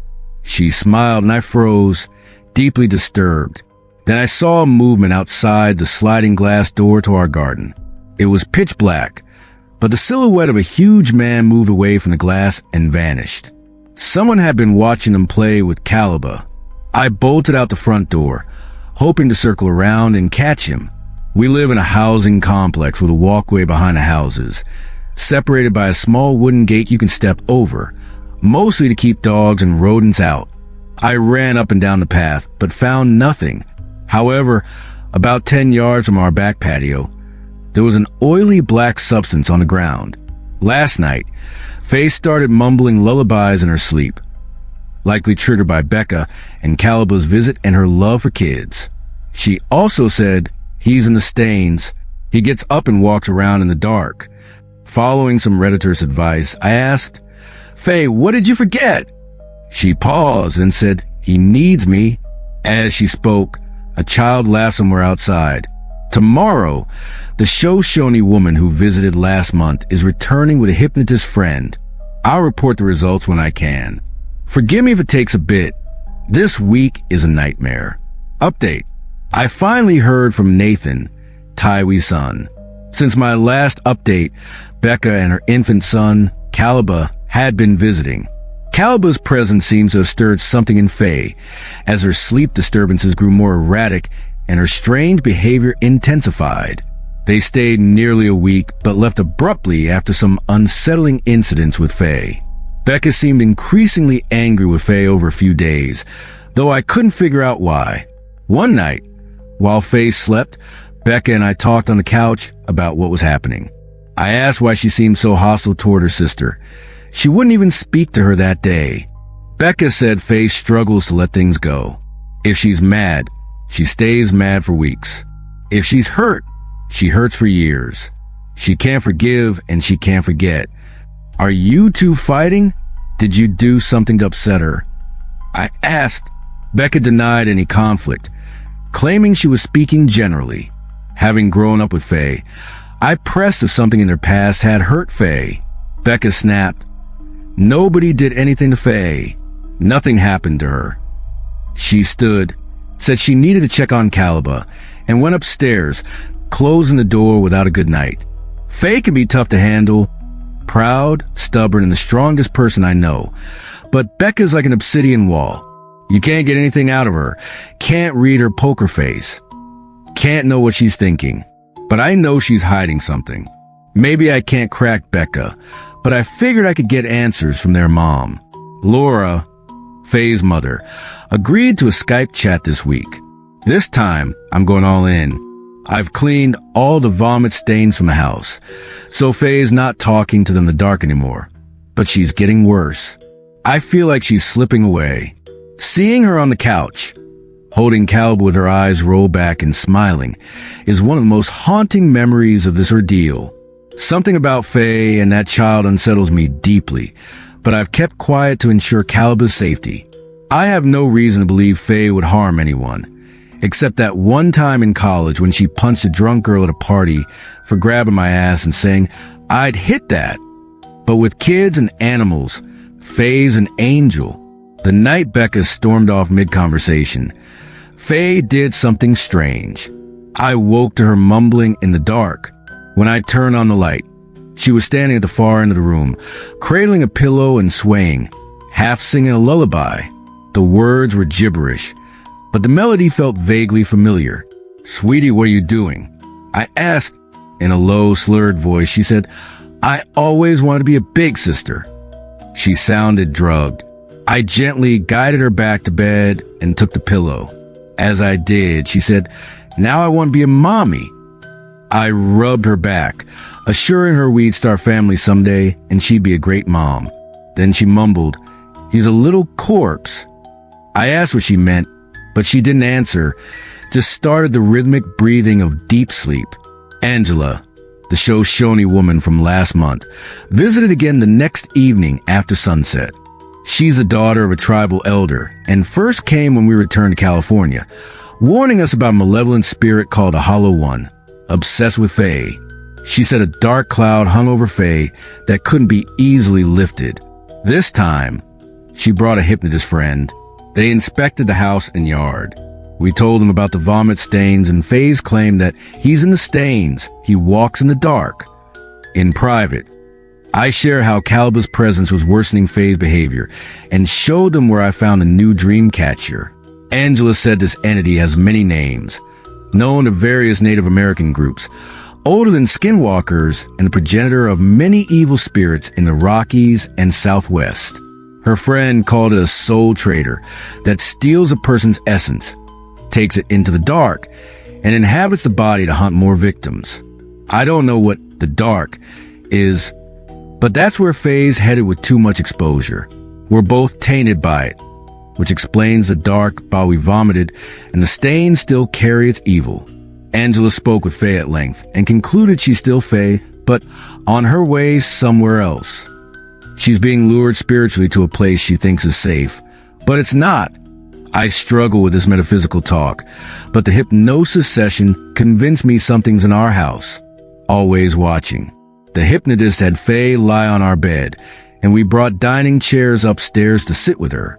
She placed her hand on Faye's forehead, hummed a chant, and covered Faye's eyes with her palm, asking simple questions like, "What's your name? And who's your fiancé?" Faye's answers were normal. The hypnotist hummed more, lifted her hand, and Faye's eyes rolled back, her mouth twitching, a sign of her sleepwalking state. "Who are you?" the hypnotist asked. "I am Faye," she replied. The key parts of the session went like this. "Faye, who's in this house?" Faye slowly raised her arm, pointing to each person, me, Becca, Angela, the hypnotist, naming us accurately despite not looking. Then she pointed to the wall and said, "Caliba, who was in another room. Is there anyone else? What about the man following you?" Faye shook her head. "Right now, he's outside." We glanced at the window toward the tree line, where I'd seen a figure pacing at night, mimicking Faye's sleepwalking.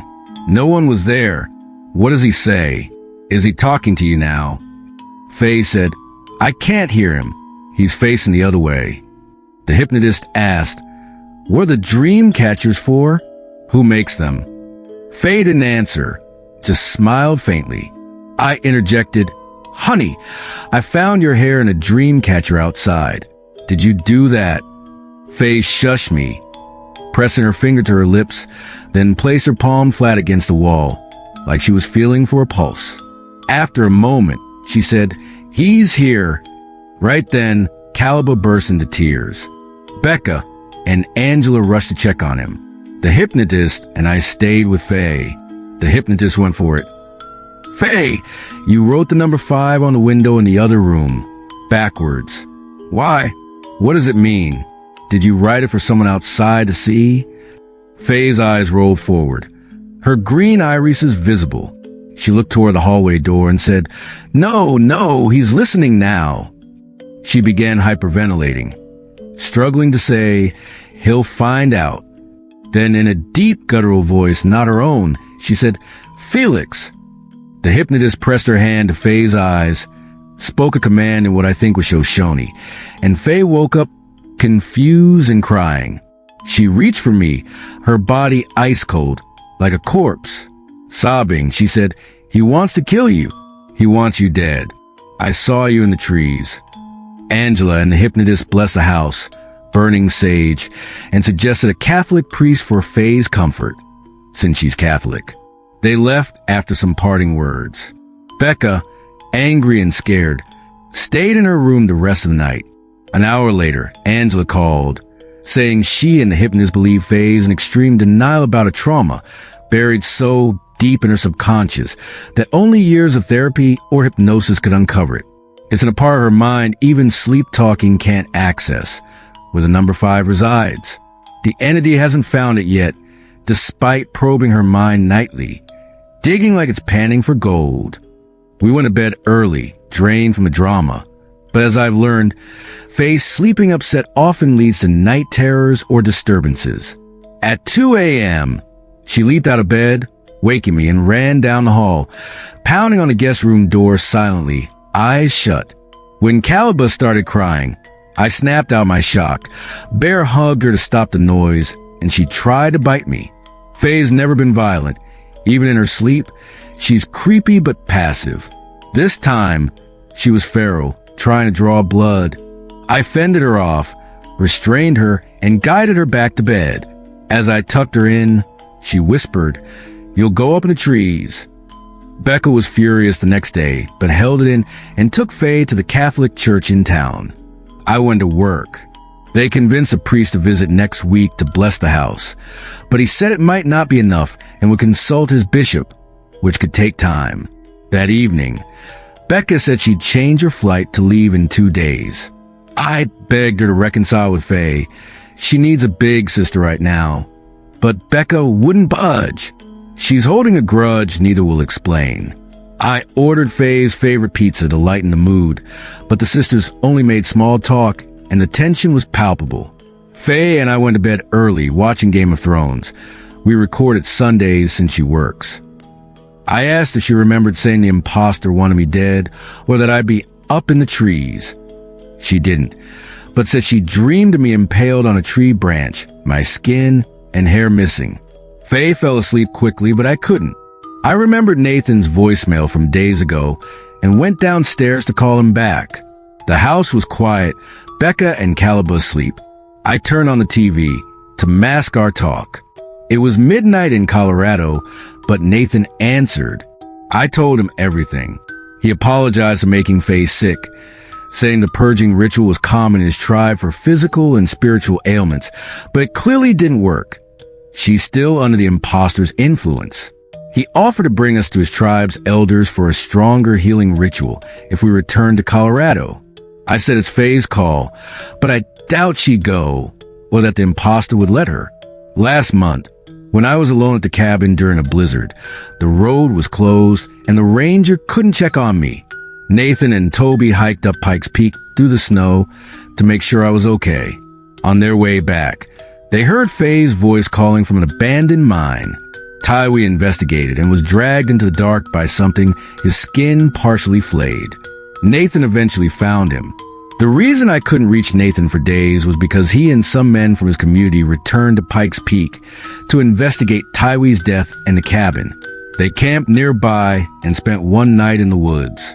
Nathan heard Tywee's voice calling for help, crying his name, but sometimes in Zuni, a language Tywee didn't speak. Their tribe speaks Hopi.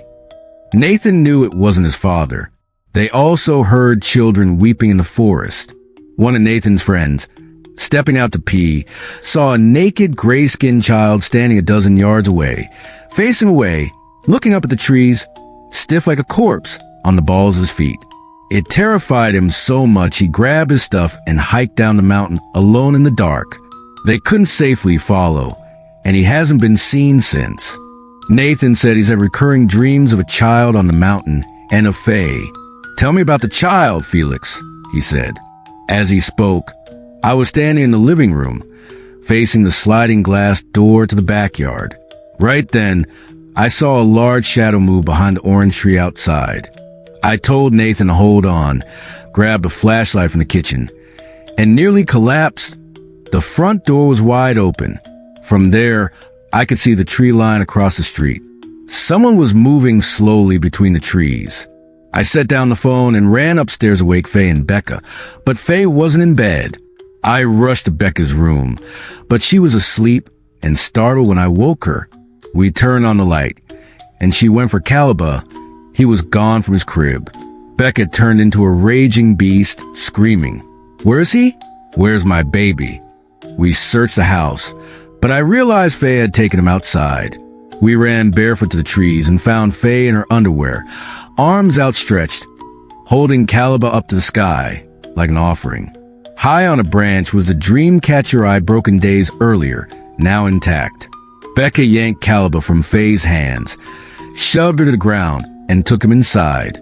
I picked Faye up and rushed her back to the house. Neighbors were coming out to see the commotion. Faye woke on the stairs, crying, apologizing to us both. Becca packed her things, grabbed Faye's car keys, and stormed out. The police arrived minutes later. I explained it as a sisterly fight that spilled outside, saying Faye was drunk to cover the truth. Thankfully, no one saw the baby, so I avoided child endangerment charges. They checked Faye for injuries, asked if I was treating her okay, then left. Becca drove to the airport. Faye and I picked up the car the next day. I have a Skype chat with Laura, Faye's mom, tomorrow. Becca texted me. Ask her about 5. She knows. If I get answers, I'll post a brief update, but I won't post again for a while. I'm sorry. Thank you for your support over the past month. Now I need to piece my broken life back together. I finally uncovered the secrets Faye's family has been hiding from me. Reddit has been incredibly supportive. And since this is deeply personal, I feel you deserve to know what I found, especially because you've helped us get this far. 2 weeks ago, we moved. I got a new job. So we found a new place a few towns over, about an hour's drive from our old home. It's the same distance from Faye's work, just in the opposite direction. As if following the cliche of a horror movie, the strange nighttime activity that plagued us stopped completely for a week after we settled into our new place. But as I feared, it started up again. Our new home hadn't yet been blessed by Angela, the daughter of a Shoshone tribal elder who had saged and blessed our old house a few weeks before. The imposter hasn't given up on Faye. Its game is to wear us down until we surrender. I had arranged a Skype call with Faye's very guarded mother, Laura. But per Reddit's warnings, I waited until after we moved. The fear was that I might reveal something over Skype that the imposter could use against us. The more it learns about us, the more convincingly it can mimic me or Faye's family members, living or dead. When Faye is asleep, she's highly susceptible to suggestion. Reddit's working theory is that the imposter needs specific information about Faye to fully infiltrate her, control her, or even kill her. We don't know its exact plan, but we do know it's fixated on the significance of the number 5, which Faye drew on a window while sleepwalking. She gets agitated whenever the number 5 is mentioned, but can't explain why. I believe that once the imposter uncovers the meaning of this number, it will have full access to Faye and can carry out whatever it's plotting. One night in our new place, around 10 p.m., I sat on the couch with my laptop and Skyped Laura about half an hour after Faye had fallen asleep. I had to be relentless to break through Laura's wall of lies about her family's past. Just as she seemed ready to crack, Faye walked out of the bedroom. We now live in a one-story house, and it was dark in the hall. So she startled me when I caught movement out corner of my eye. She stood in the shadows, rigid and still, her body stiff, her head craned painfully back, her chin pointing at the ceiling, and her arms raised straight up in a hallelujah gesture. She hadn't sleepwalked in a while, so I immediately told Laura I'd call her back. I jumped up, and Faye shushed me, wiggling her fingers, arms still outstretched. She looked like a praying mantis at rest. I asked, "Faye, what is it?" She smiled and said, "Did you know about her?" She closed her hands, one finger pointing at the ceiling. I told her I didn't know what she meant and asked, "What?" I looked up at the ceiling and saw nothing. She paused, typical for her long silences while sleep-talking, and then said, "There's an old woman up there. She lives in the attic. She's really friendly. She remembered my birthday." My skin crawled, like insects were skittering beneath my clothes. Faye says a lot of disturbing things, and I've grown used to it, but this caught me off guard. I asked more about this old woman, and she said she sleeps right above our bed. Then Faye's arms dropped, her muscles relaxed, and she stopped responding. I walked her back to the bedroom and gently tucked her in. That night, I lay awake, staring at the ceiling, imagining the corpse of an old woman stuck inside the drywall or dangling from the attic rafters. I couldn't shake the feeling that our unwanted guest had moved with us, now pretending to be a friendly stranger to trick Faye. That night, I dreamed of a dark stain spreading across the ceiling in the shape of a large man, just like the vomit stains in our old house a few weeks prior. As I was falling asleep, I thought I heard something heavy dragging itself around up there. Laura called the next evening. Faye wasn't home from work yet, so we had a long conversation before things got uncomfortable. I had to work hard to get Laura back to that emotional space where she could open up about her daughter. When she finally did, I was stunned. It felt like the first time Laura had ever been honest with me. I have no proof she was telling the truth, but I could hear it in her voice. It's true that Faye was 5 years old when she developed her unusual sleep disorder, but the number 5 doesn't symbolize that. It goes much deeper. As I mentioned in a previous update, Faye's parents lied to me, claiming she'd been visiting the cabin in Pikes Peak regularly until she was 13, while also saying she'd never been there before. In reality, she went there a few times as a child, but her last visit was at age 5. She and her father, Greg, were outside building a snowman when Faye walked to the tree line and began speaking with someone Greg couldn't see. She said her own name and a few other things Greg couldn't hear, then had a seizure and became catatonic. When she came to, she cried for hours. But there was more to the story. Just as Faye got home from work and walked in the door, I heard Laura say, "A few months before that, I was pregnant." I covered the mouthpiece and said, "Hi, sweetie." Laura hung up. I kept this revelation to myself for a while.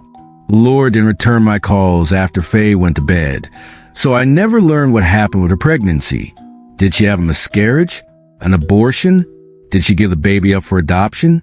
Was it not Greg's child? A million questions swarmed my mind. I didn't sleep at all and could barely hide my thoughts from Faye. She's perceptive and can read me like a book, but I pretended I had a stomachache and went to bed early. That night, I had a horrific dream, the worst I've ever had. In it, Faye, sleepwalking but screaming wildly, attacked a pregnant woman, pummeling her just like she had pounded the guest bedroom door when her sister, Becca, and infant nephew, Caleb, visited us last month. There was blood everywhere, and Faye ran off into the woods with the fetus. It was so violent that I bolted awake, nearly screaming. When I woke, Faye was sitting upright in bed, staring at the window. She was awake. Her posture was normal, and her eyes weren't rolled back or blissfully shut. She said, "Did you hear that too?" It took me a moment to orient myself. Seeing her in a pristine white t-shirt, I sighed in relief. There was no blood. It was just a dream. Before I could answer, I heard a baby crying. We live in a larger suburban neighborhood now, so it could have been a sound from a nearby house. But Faye's reaction disturbed me. The look on her face suggested the sound caused her physical pain. She cringed, shut her eyes, and tried not to cry. I cupped her face and told her it was okay. But then another voice rang out from the dark. A little girl, speaking as if to a baby. From what I could hear, she said, "Do we go inside, up in the trees?" Faye started crying too. I looked at the window but saw nothing. She couldn't explain why she was so upset, only saying, "He's back. He's here. I know it's him." I didn't want to scare her, but I agreed completely. The next morning, I noticed a missed call from Nathan. It was Saturday, and Faye and I had plans to get new furniture at IKEA. While she was in the shower, I returned Nathan's call. He answered on the first ring, sounding awful. The first thing he said was, "Felix, do you know anything about the child?" A few weeks earlier, he had asked, "Tell me about the child," and I had no idea what he meant. Now I had a clearer picture. So I told him Faye's mother had been pregnant when Faye was 5, but I didn't know what became of the baby. He urged me to get as much information from Laura as possible at all costs, but to keep it from Faye. He also said he was mailing us a special herbal mixture to make into tea before bed, claiming it promotes good dreams and would shield us from some of the imposter's intrusions. I asked Nathan to explain. He said simply, "The Edna are not Acua. It does not read minds. It reads dreams." This was a revelation. It explains so much about the cabin. The imposter mimicked Faye's grandfather because she likely dreamed about him there. It mimicked my mother for the same reason. It mimicked people Greg saw die in a war because he had frequent nightmares about them. The former cabin owner, Jennifer, heard her daughter's voice in the forest at night because she regularly dreamed about her. Who wouldn't dream of their child who passed away? The creature mimics people it learns about through its victims' dreams, repeating their voices in the forest to lure them outside. It also listens to what people say while awake. That's why we heard both unrecognizable and familiar voices at the same time. Some belong to other victims. This thing wanders in the dark, learning from its targets, sharpening its mimicry. That's how it hunts.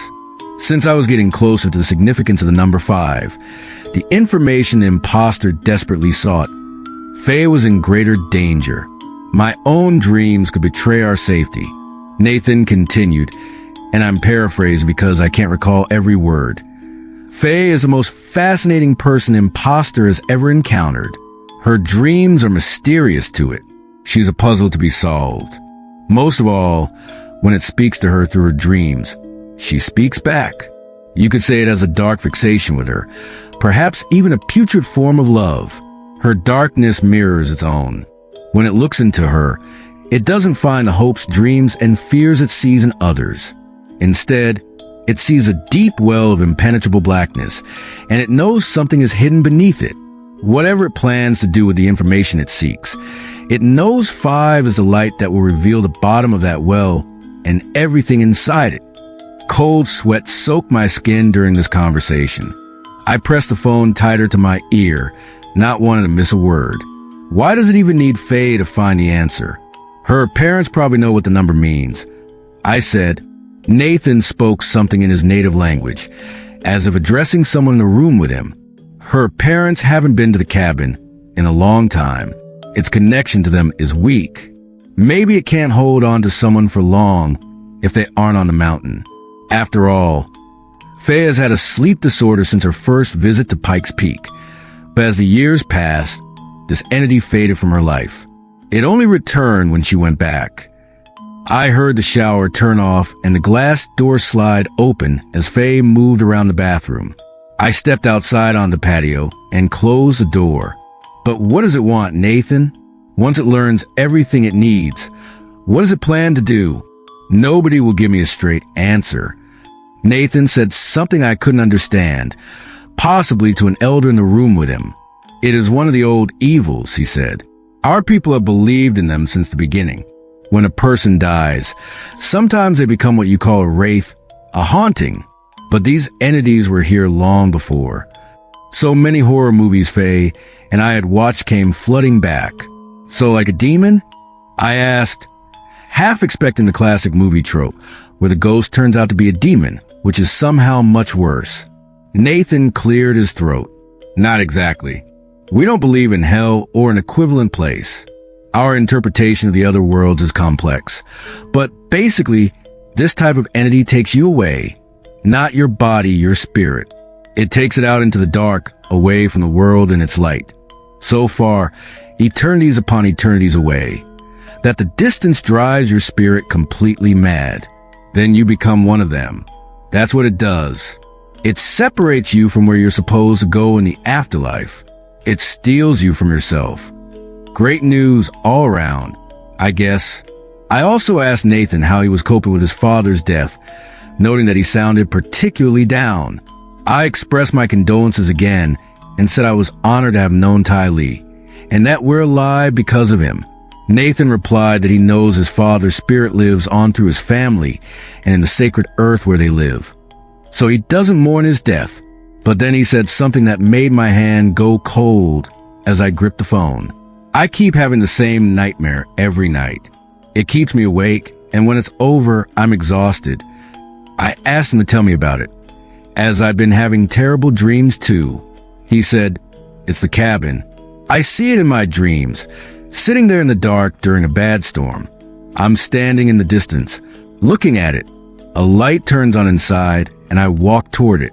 As I approach, the front door slowly opens, and something in my heart tells me not to step inside. But now I do every time. When I'm inside, a light cuts out, and it's pitch black. From the living room, I hear my father's voice calling from the bedroom. He's speaking in our language, sounding happy and peaceful. He tells me to come to him, that he wants to see my face before he goes to be with our ancestors. He calls me Anna My Light, the nickname I was given as a child. But when I go to push the bedroom door open, I wake up to the sound of a child crying. Every time. Nathan explained that he feels these dreams are a sign he must return to the cabin, to the site of Ty Lee's death. I told him it could be a trap. In fact, I was sure it was. Nathan spoke again in his language to someone in the room, then sighed. You might be right, but it really feels like him. I made him promise not to go back to the cabin. He agreed and said he'd call me in a few days. I thanked him again for his father's sacrifice. A few days passed in relative peace. Laura didn't return my calls, and Becca, Faye's sister, didn't respond to my texts. The standoffishness of this family drives me insane. One evening, when Faye and I got home from grocery shopping, a package had arrived in the mail. It contained the herbs Nathan had mentioned, with instructions on how to make them into tea. Not too much, read the little note. We brewed some, drank it, and when she was done, I jokingly told Faye, actually, we're sending you on a vision quest. This is going to be intense. She was not amused. We both slept soundly that night. No bad dreams, no strange activity outside, no weird sounds. The next morning, a knock at the door woke me up, so light it barely registered. I'm the light sleeping insomniac of the family. I snuck out of bed, trying not to wake Faye, and crept to the front door. It was Laura, showing up unannounced and uninvited. I knew immediately this was going to be a storm. I couldn't fathom why she was here, but the look on her face spelled trouble. I invited her inside and told her Faye was still asleep. She seemed relieved and said she wanted to talk to me alone. From her bag, she pulled out a photo album.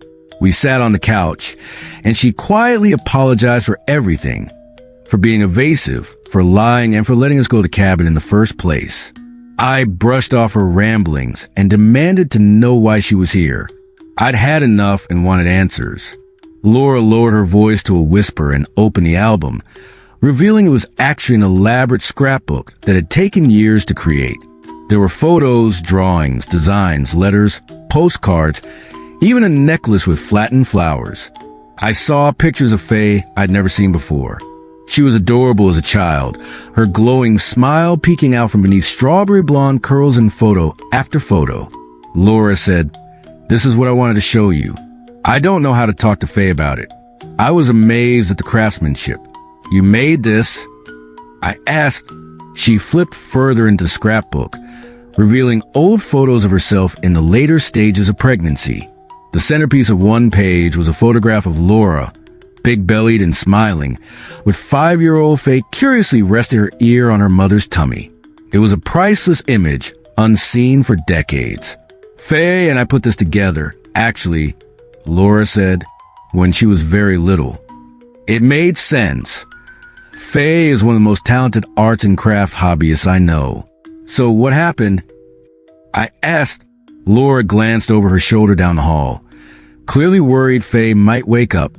"His name was Christopher," she said, tears welling in her eyes. When she turned the page, there was a photo of Laura undergoing an ultrasound, giving a thumbs up. He was stillborn, a little over a month before the due date. I didn't know what to say. "I'm sorry" felt too hollow, so I stayed silent. "Placenta abruption," she continued. "It's rare, but it happens." She scooted closer on the couch, set the scrapbook on my lap, and grabbed my wrist. "Felix, she doesn't remember any of this. We've never spoken about it." I asked how that was possible, given Faye was old enough to remember such an event. Laura explained that the emergency happened while Greg was out with the girls. Paramedics rushed her to hospital, but the baby couldn't be saved. When she and Greg finally told their daughters that Christopher had died, Becca was heartbroken, but Faye didn't react. It was as if the news didn't register. Laura would say, "Do you understand that Christopher is never coming home?"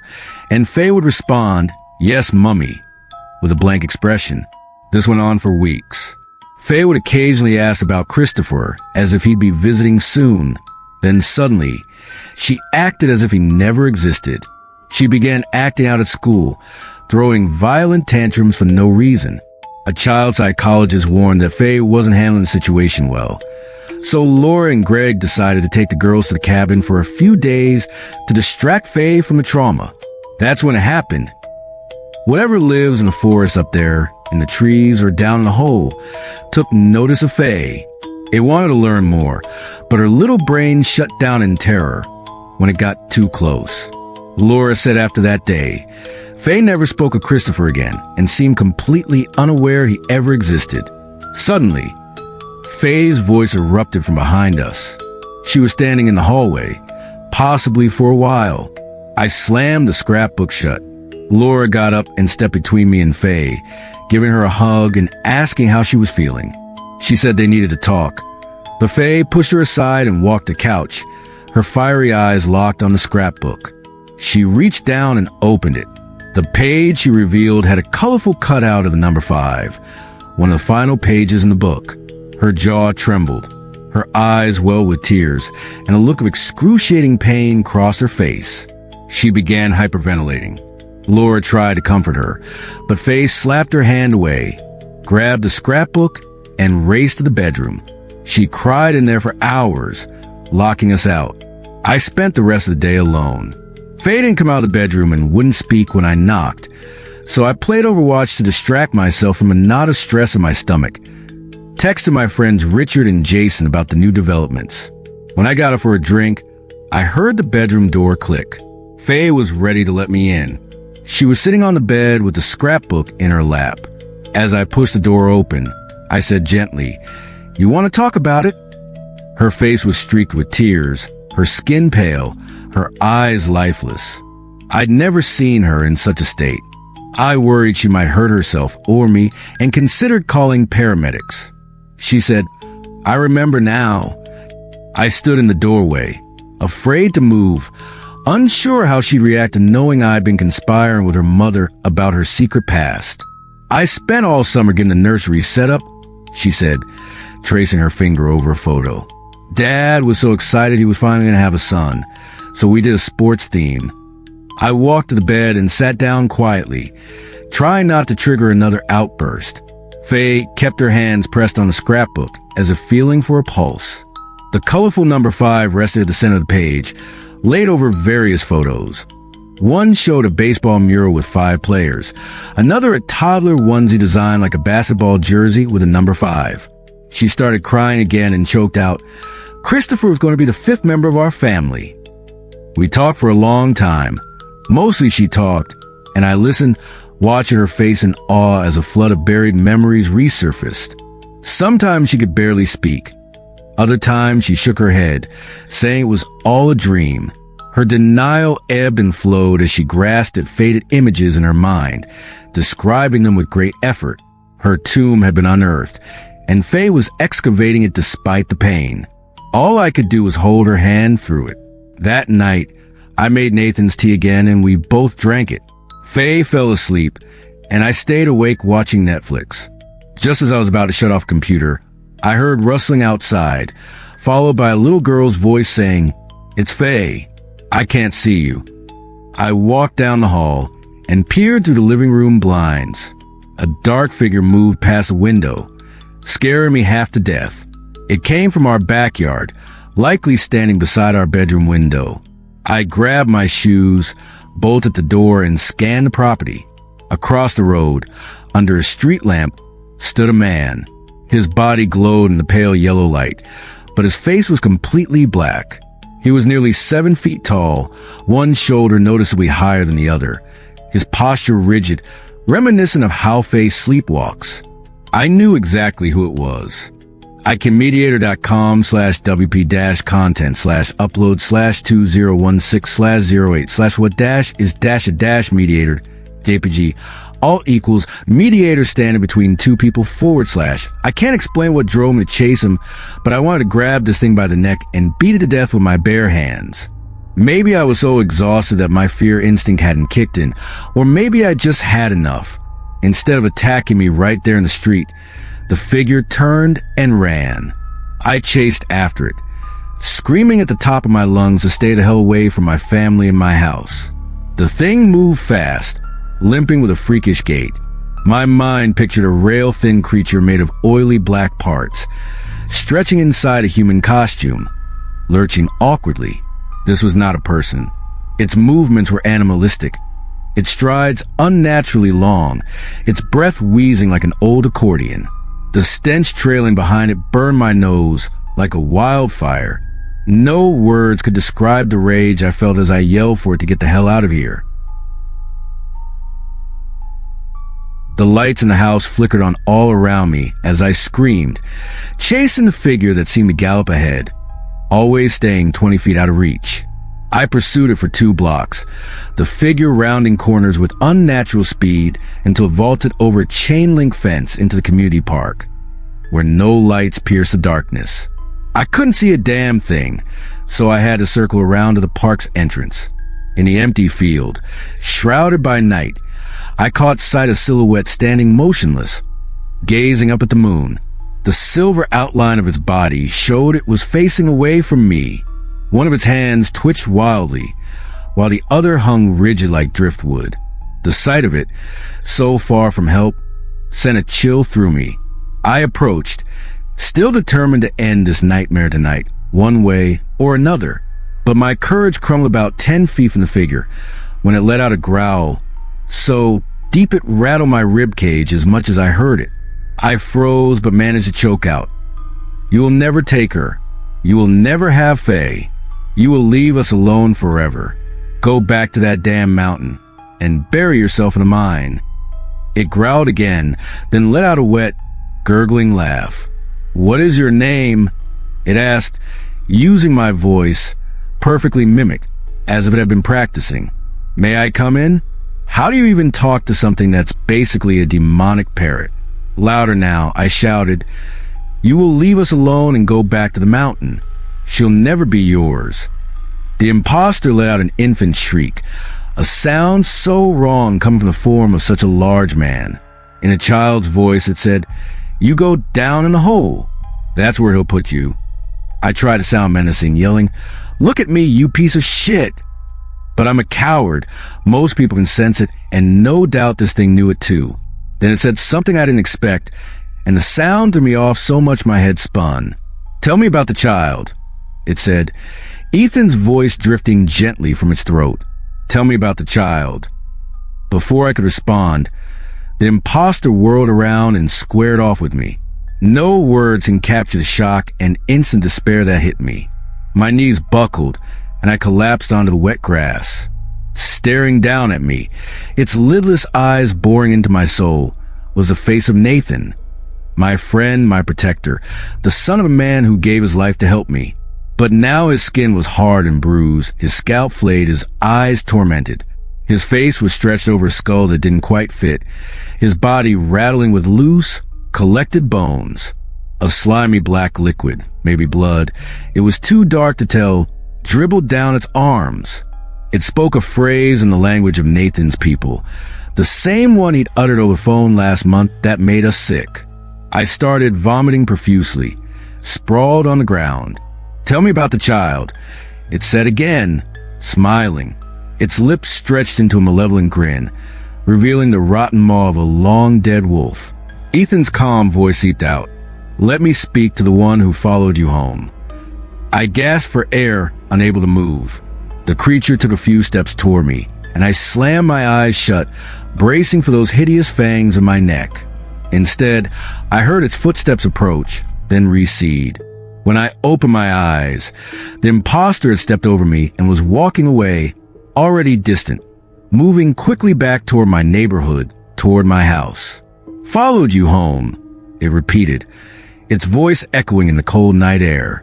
"When I was 3, my parents and I went with family friends to a cabin in the mountains. One of the other kids had the flu, and a few nights in, I caught it, throwing up everywhere. My father was so disgusted that his horrified expression made me cry.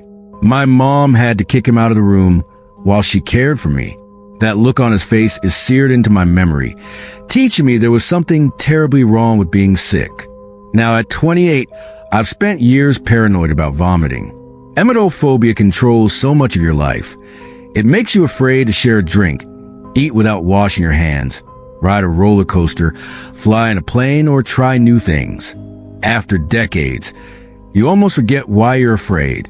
The possibility of vomiting becomes subconscious. You don't think about it anymore. You're just terrified of anything that might cause it without knowing why. You just are. But the imposter found it. It went straight to the core of my being and saw what terrifies me most. It dragged that fear out and weaponized it. Repeating Nathan's spiritual purge chant didn't just disable me in that field. It was a reminder of the creature's power to turn my own flawed humanity against me, a warning that it was crafting a personal hell for me, ready to drag me into it. While I lay there, puking my guts out, I knew Faye was asleep, unguarded, as this terrible thing prowled toward her through the dark. It called her name in every voice she knew, said things to make her happy, begged for help, mimicked the cries of children. It preyed on her innate motherly instincts, her buried memories, and the vulnerability of her unconscious state. All I could do was stagger around, waiting for the thrum of my death-grip heart to subside. After a few moments, moonlight flooded my vision, lighting the way out of the park. My pulse steadied, the numbness of my limbs faded, and for once, the taste in my mouth didn't paralyze me. I tore through the streets to get home. I had no plan. Lights were on in the houses lining my street. My screams had likely woken neighbors, and I hoped their watchful eyes would make the imposter think twice about moving openly. My front door was wide open, the house pitch dark inside. I shouted for Faye, but she wasn't there. The bed was empty, sheets disheveled as if she'd jumped out or been dragged. A faint sound caught my ear. Crying, I struggled to pinpoint it, checking every room until I realized it was coming from outside. Stepping to the sliding glass door in our bedroom to the backyard, the crying grew louder, mixed with shuffling noises. Along the walkway connecting the backyard to front, there was Faye, sleepwalking in the strangest way I'd ever seen. She stood high on the balls of her feet, bent at the waist, her hair and arms dangling lifelessly toward the ground. She shuffled toward the street, where I'd first seen the figure. Her neck was craned so I could see her face swaying near her left thigh, her mournful eyes peering up at me, lips trembling as she cried. I couldn't tell if she was conscious. She mumbled something, but her cries drowned it out. I wrapped my arms around her waist and carried her inside. She clawed at me, landing a sharp palm to my groin as we stumbled into the living room. A police car drifted by, its flashlights sweeping the houses. I gently closed the door and peered out the window. It took a moment, but I saw it, a dark form crouched on the thickest branch of the tree in our front yard. I yanked the curtains over blinds. Faye and I stayed awake until dawn, hearing footsteps on the roof and in the attic, but no voices. Twice, someone knocked lightly on the front door, once on the sliding glass door, but we stayed in the living room, communicating only by pen and paper to keep each other from nodding off and dreaming about the scrapbook or Christopher. The last thing she wrote was, "Got an idea. Explain tomorrow." At about 6 a.m., my phone buzzed on the table. We'd been quiet for hours, nearly done with the second Lord of the Rings movie. I was surprised to see it was a ranger from Pikes Peak. We hadn't spoken in a while. I feared his call confirmed Nathan was dead. He skipped pleasantries and said, "You better sit down." Nausea crept up my throat. I shook my head and said, "Just tell me." Static formed at the edges of my vision, a sign I might faint. The ranger tried to speak calmly, but I could hear he'd been crying. We got a call from one of Nathan's relatives. Said he's been missing a few days. Thought he was camping with buddies, but they knew where he was. On my routine this morning, I dropped by his folks' cabin. A long silence told me everything, but he continued, "We've got cops everywhere up here now. Whole mountain shut down. They've still got Tywee listed as missing, but now they're hunting for a body like they mean it, looking for a murder or two." I interrupted, demanding to know why, my frantic anxiety impossible to hide. The ranger said, "Something's happened up here at the cabin. They did something to him. I don't know how to tell you." I crumpled the floor as he spoke, pain radiating from my stomach across every limb. My scalp tingling as static grew in my vision. "I need to know," I begged. The ranger insisted details were unnecessary, but I pleaded. What follows is a paraphrase of what he said, pending the Denver coroner's official autopsy. The bathroom window of the cabin was forced open from the outside, but the front door was unlocked and slightly ajar when the ranger arrived. The bedroom door was locked from the inside. It seemed two people, one being Nathan, had stayed there for 2 or 3 nights. Nathan's satellite phone was found inside, my number the last dialed. It was unclear if Nathan was there when we last spoke. A buck knife was jammed into a wall, and strange symbols and words were carved along the hallway from the living room to the bedroom. In Hopi, Nathan's people's language, and Zuni, which they don't speak.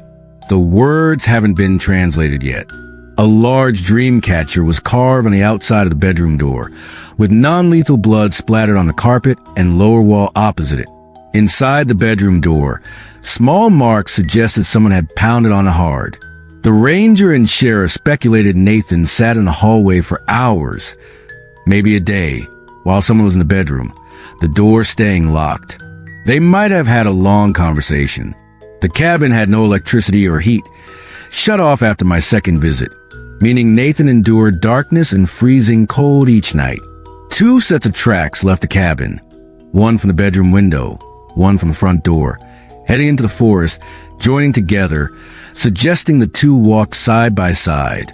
Nathan's body was found a quarter mile in, buried upside down, legs protruding from the soil at the knees.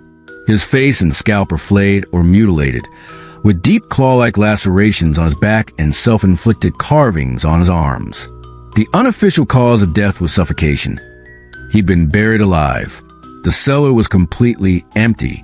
I've never come closer to ending my own life. The guilt and horror of the ranger's words are indescribable. So why try? Somehow, I convinced myself there'd be time for grieving and penance later, but now I had to focus on Faye. She could end up like Nathan and Tywee if we didn't act. A few days passed with no strange activity beyond a voice here and there. I hesitated to let Faye sleep, fearing she'd dream of her little brother and give the imposter what it wanted. But she shared her idea, a plan to banish the creature for good. For the first time in months, I felt a glimmer of hope. We kept drinking Nathan's tea, concluding it did no harm, and Faye spent days drawing, journaling, and texting her mom and sister. I called Angela, the Shoshone woman, asking her to visit with her hypnotist friend to speak with Faye and bless our new house. I also donated what I could afford to Tywee and Nathan's community for their funeral ceremonies. In the evenings, I wrote letters for both of them, planning to read them at their burial place someday. Each night, Faye went to bed crying, entering a delayed mourning process for her brother, and I had never seen her in such pain. But she assured me she'd be okay, and I trusted her more than anyone. I put my faith in her self-awareness. One night, I snuck into the bedroom and looked at Faye's drawings. She created images of her nightmares, childhood memories, and a young man who looked like her, likely Christopher, or how she imagined he'd look if he'd survived. She wrote detailed descriptions, childhood stories, and her brother's name dozens of times, even drawing a family portrait of herself at 5, holding a smiling baby. On the 5th night after the park incident, Angela and her hypnotist friend arrived. Faye explained her plan to banish the entity. I placed her drawings under the tree in our front yard where I'd last seen the figure, and we got Faye comfortable on the couch. Her remarkable ability to fall asleep anywhere made it easy, within half an hour of dimming the lights and eating pasta. She was out. She hadn't drunk Nathan's tea this time. Angela, the hypnotist, and I sat at the kitchen table over coffee and ice cream, keeping our voices low as we discussed recent events, waiting for the imposter. The hypnotist was curious about the dream catchers, asking who made them. I admitted I didn't know, initially thinking the entity created them. After speaking with Euretha, I suspected someone summoned or controlled the entity with the original dream catcher, and when I broke it, I realized it was protecting me. The hypnotist asked, "Could one of her family members have made it? What about the ranger? Do you trust him?" Many speculated Tywee and Nathan weren't honest, but I hadn't considered the ranger. I conceded it was possible. Faye spoke a few times in her sleep, laughing and saying things like, "Do you need help with that?" And, "What the hell are you doing?" When she said her boss's name, I realized she was dreaming about work. We waited until midnight, but no activity occurred. Angela woke Faye and said, "We need a more direct approach." They propped her up hospital bed style and began humming a beautiful song. Angela spoke in her native tongue, tracing lines across Faye's forehead, while the hypnotist raised her hands and touched Faye's shoulders. After several minutes, Faye went limp, her head sinking back, her arm dangling to the floor. Her eyes opened, rolled back, and she began breathing rhythmically. The hypnotist said, "Who are you?" Faye replied, "Faye.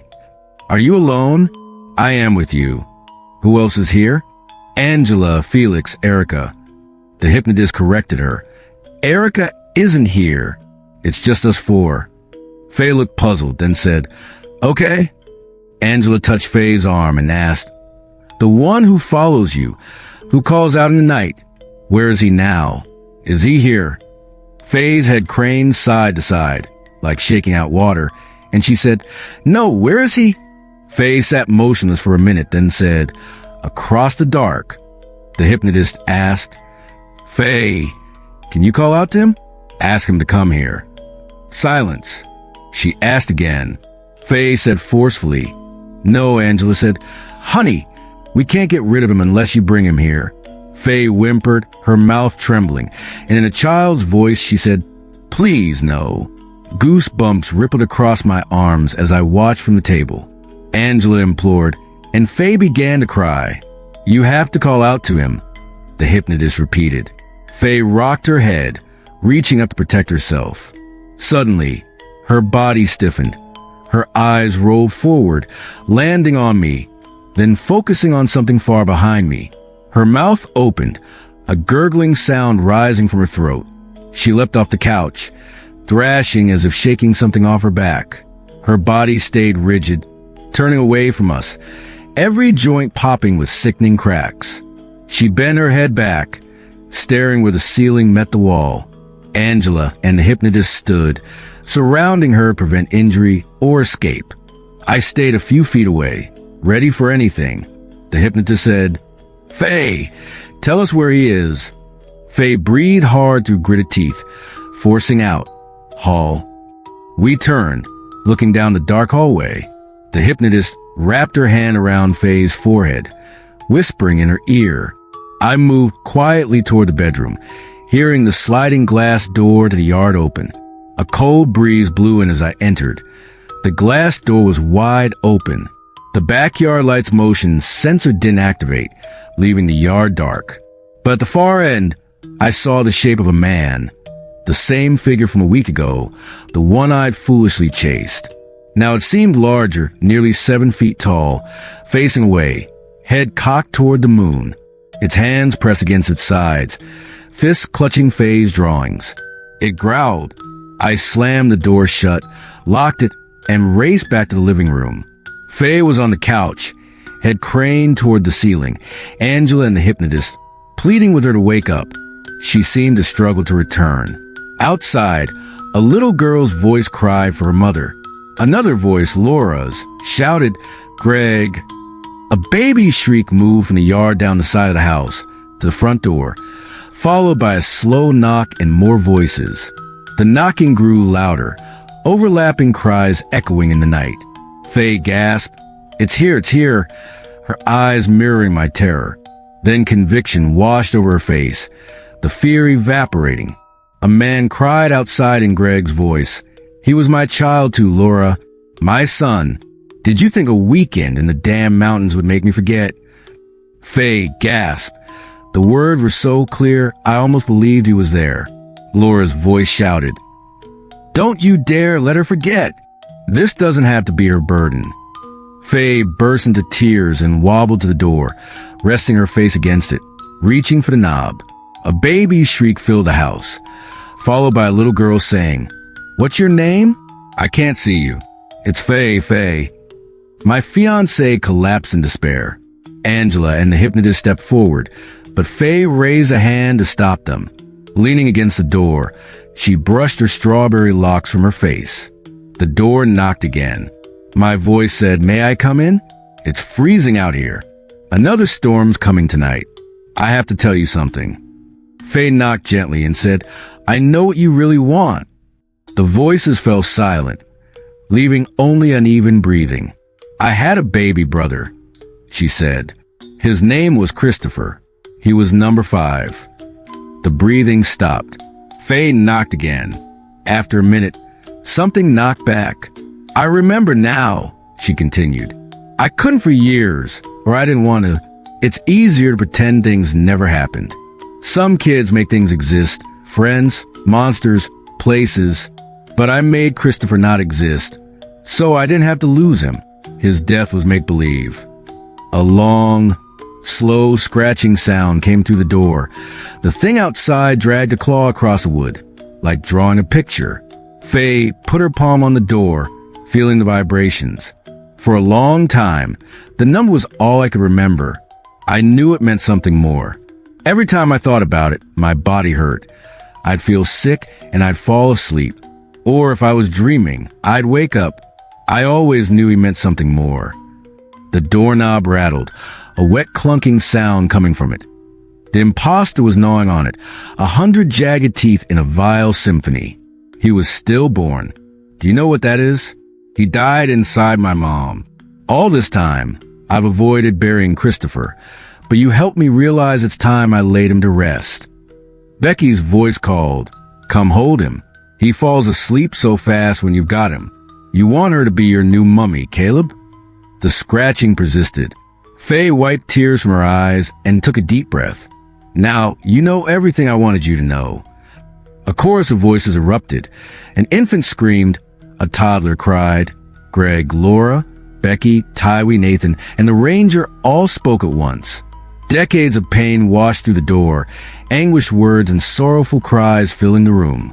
Angela, the hypnotist, and I exchanged terrified glances, but Faye stayed motionless, staring into my eyes without blinking, her gaze calm, saying enough.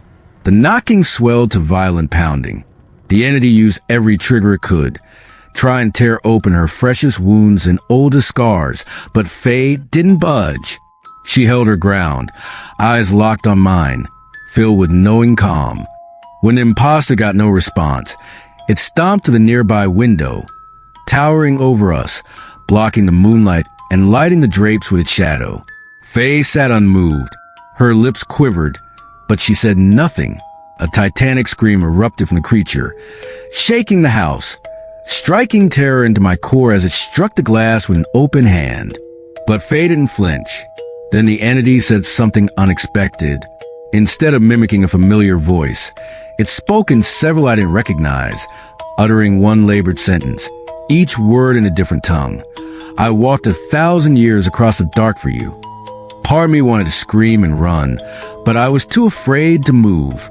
The finality and longing in its words were incomprehensibly dreary, and I lost my nerve. Then something even less expected happened. The shadow receded from the window, moonlight kissing Faye's face with silver. Sullen footsteps lurched across our yard, vanishing into the backdrop of cricket songs. After a while, we were alone. We looked down at Faye, a relieved smile spreading across her face. She wasn't crying anymore. It's been several days since the imposter left. It returned once, singing a morose lullaby. "So me I do, I'm a naked soul." Faye slept through it, and I didn't mention it. She's been sleeping well, no sleepwalking or tossing and turning. It's as if a dreadful weight lifted from her shoulders. During the day, she cries, cuddles with me, and talks about her childhood. She Skyped with her mom and sisters, and they cried too. I've shed tears with her and for her loss, but I understand now what she did. Faye never dreamed of Christopher, only of the number 5. As a child, she repressed the memory and pain of his death, forgetting him. That number became the lockbox where she hid him, the coffin she buried him in, so deep she couldn't even recall him in her nightmares. That's why the entity never fully understood what she was hiding, why it never gained full access to her. Faye's lifelong sleep disturbances were her mind's attempts to keep that pain repressed, but by talking in her sleep, she drew dark attention. If you speak into the void long enough, something listens. Something heard Faye's pain, saw it as a weakness, and viewed the cracks in her heart as a passage into her soul. It chose her not because she was an easy target, but because she was a monolithic puzzle box of torment, a challenge, a worthy opponent. One thing I love most about Faye is her intelligence, her artistic creativity that lets her see things I can't. She realized the imposter could tug her puppet strings by delving into her mind's darkest corners, where weapons lay to weaken and wear her down. Instead of burying her secrets deeper, she unearthed them, bringing them into the light. By moving Christopher and the number that represented him from her subconscious to her waking thoughts, she unleashed a tidal wave of forgotten pain, but also stripped the imposter's power over her. She cut her own puppet strings, leaving nothing for the creature to grasp. And so it left. I've also shed tears for Tywee and Nathan. I may never convey their warmth or sincerity, but I trusted them completely and don't believe they were involved with the thing that stalked Faye. Their deaths are wounds on my heart, and I'll always carry that agony. I wanted to hurt as a permanent reminder of their sacrifices. They gave so much and asked only that I preserve their people's goodness in my memory. By writing about their altruism, I'm trying to fulfill that promise. May their spirits live on in the sacred land they protected. We may never know who built the dream catcher at the cabin or the one outside my old home. I believe they were made by different people on Pikes Peak. Some protect fools like me who ventured there without understanding its significance to the indigenous people, others perhaps to harm. Maybe Angela made one for us. Maybe you can't tell a protected person, or it doesn't work. Faye's ring is also debated. Whether it's cursed, what to do with it. For now, she won't part with it, but she might if anything happens again. It's a precious heirloom and a symbol of my devotion, whatever taint it may carry. We still don't have all the answers, and we may never know the entity's true nature or a full explanation of what happened.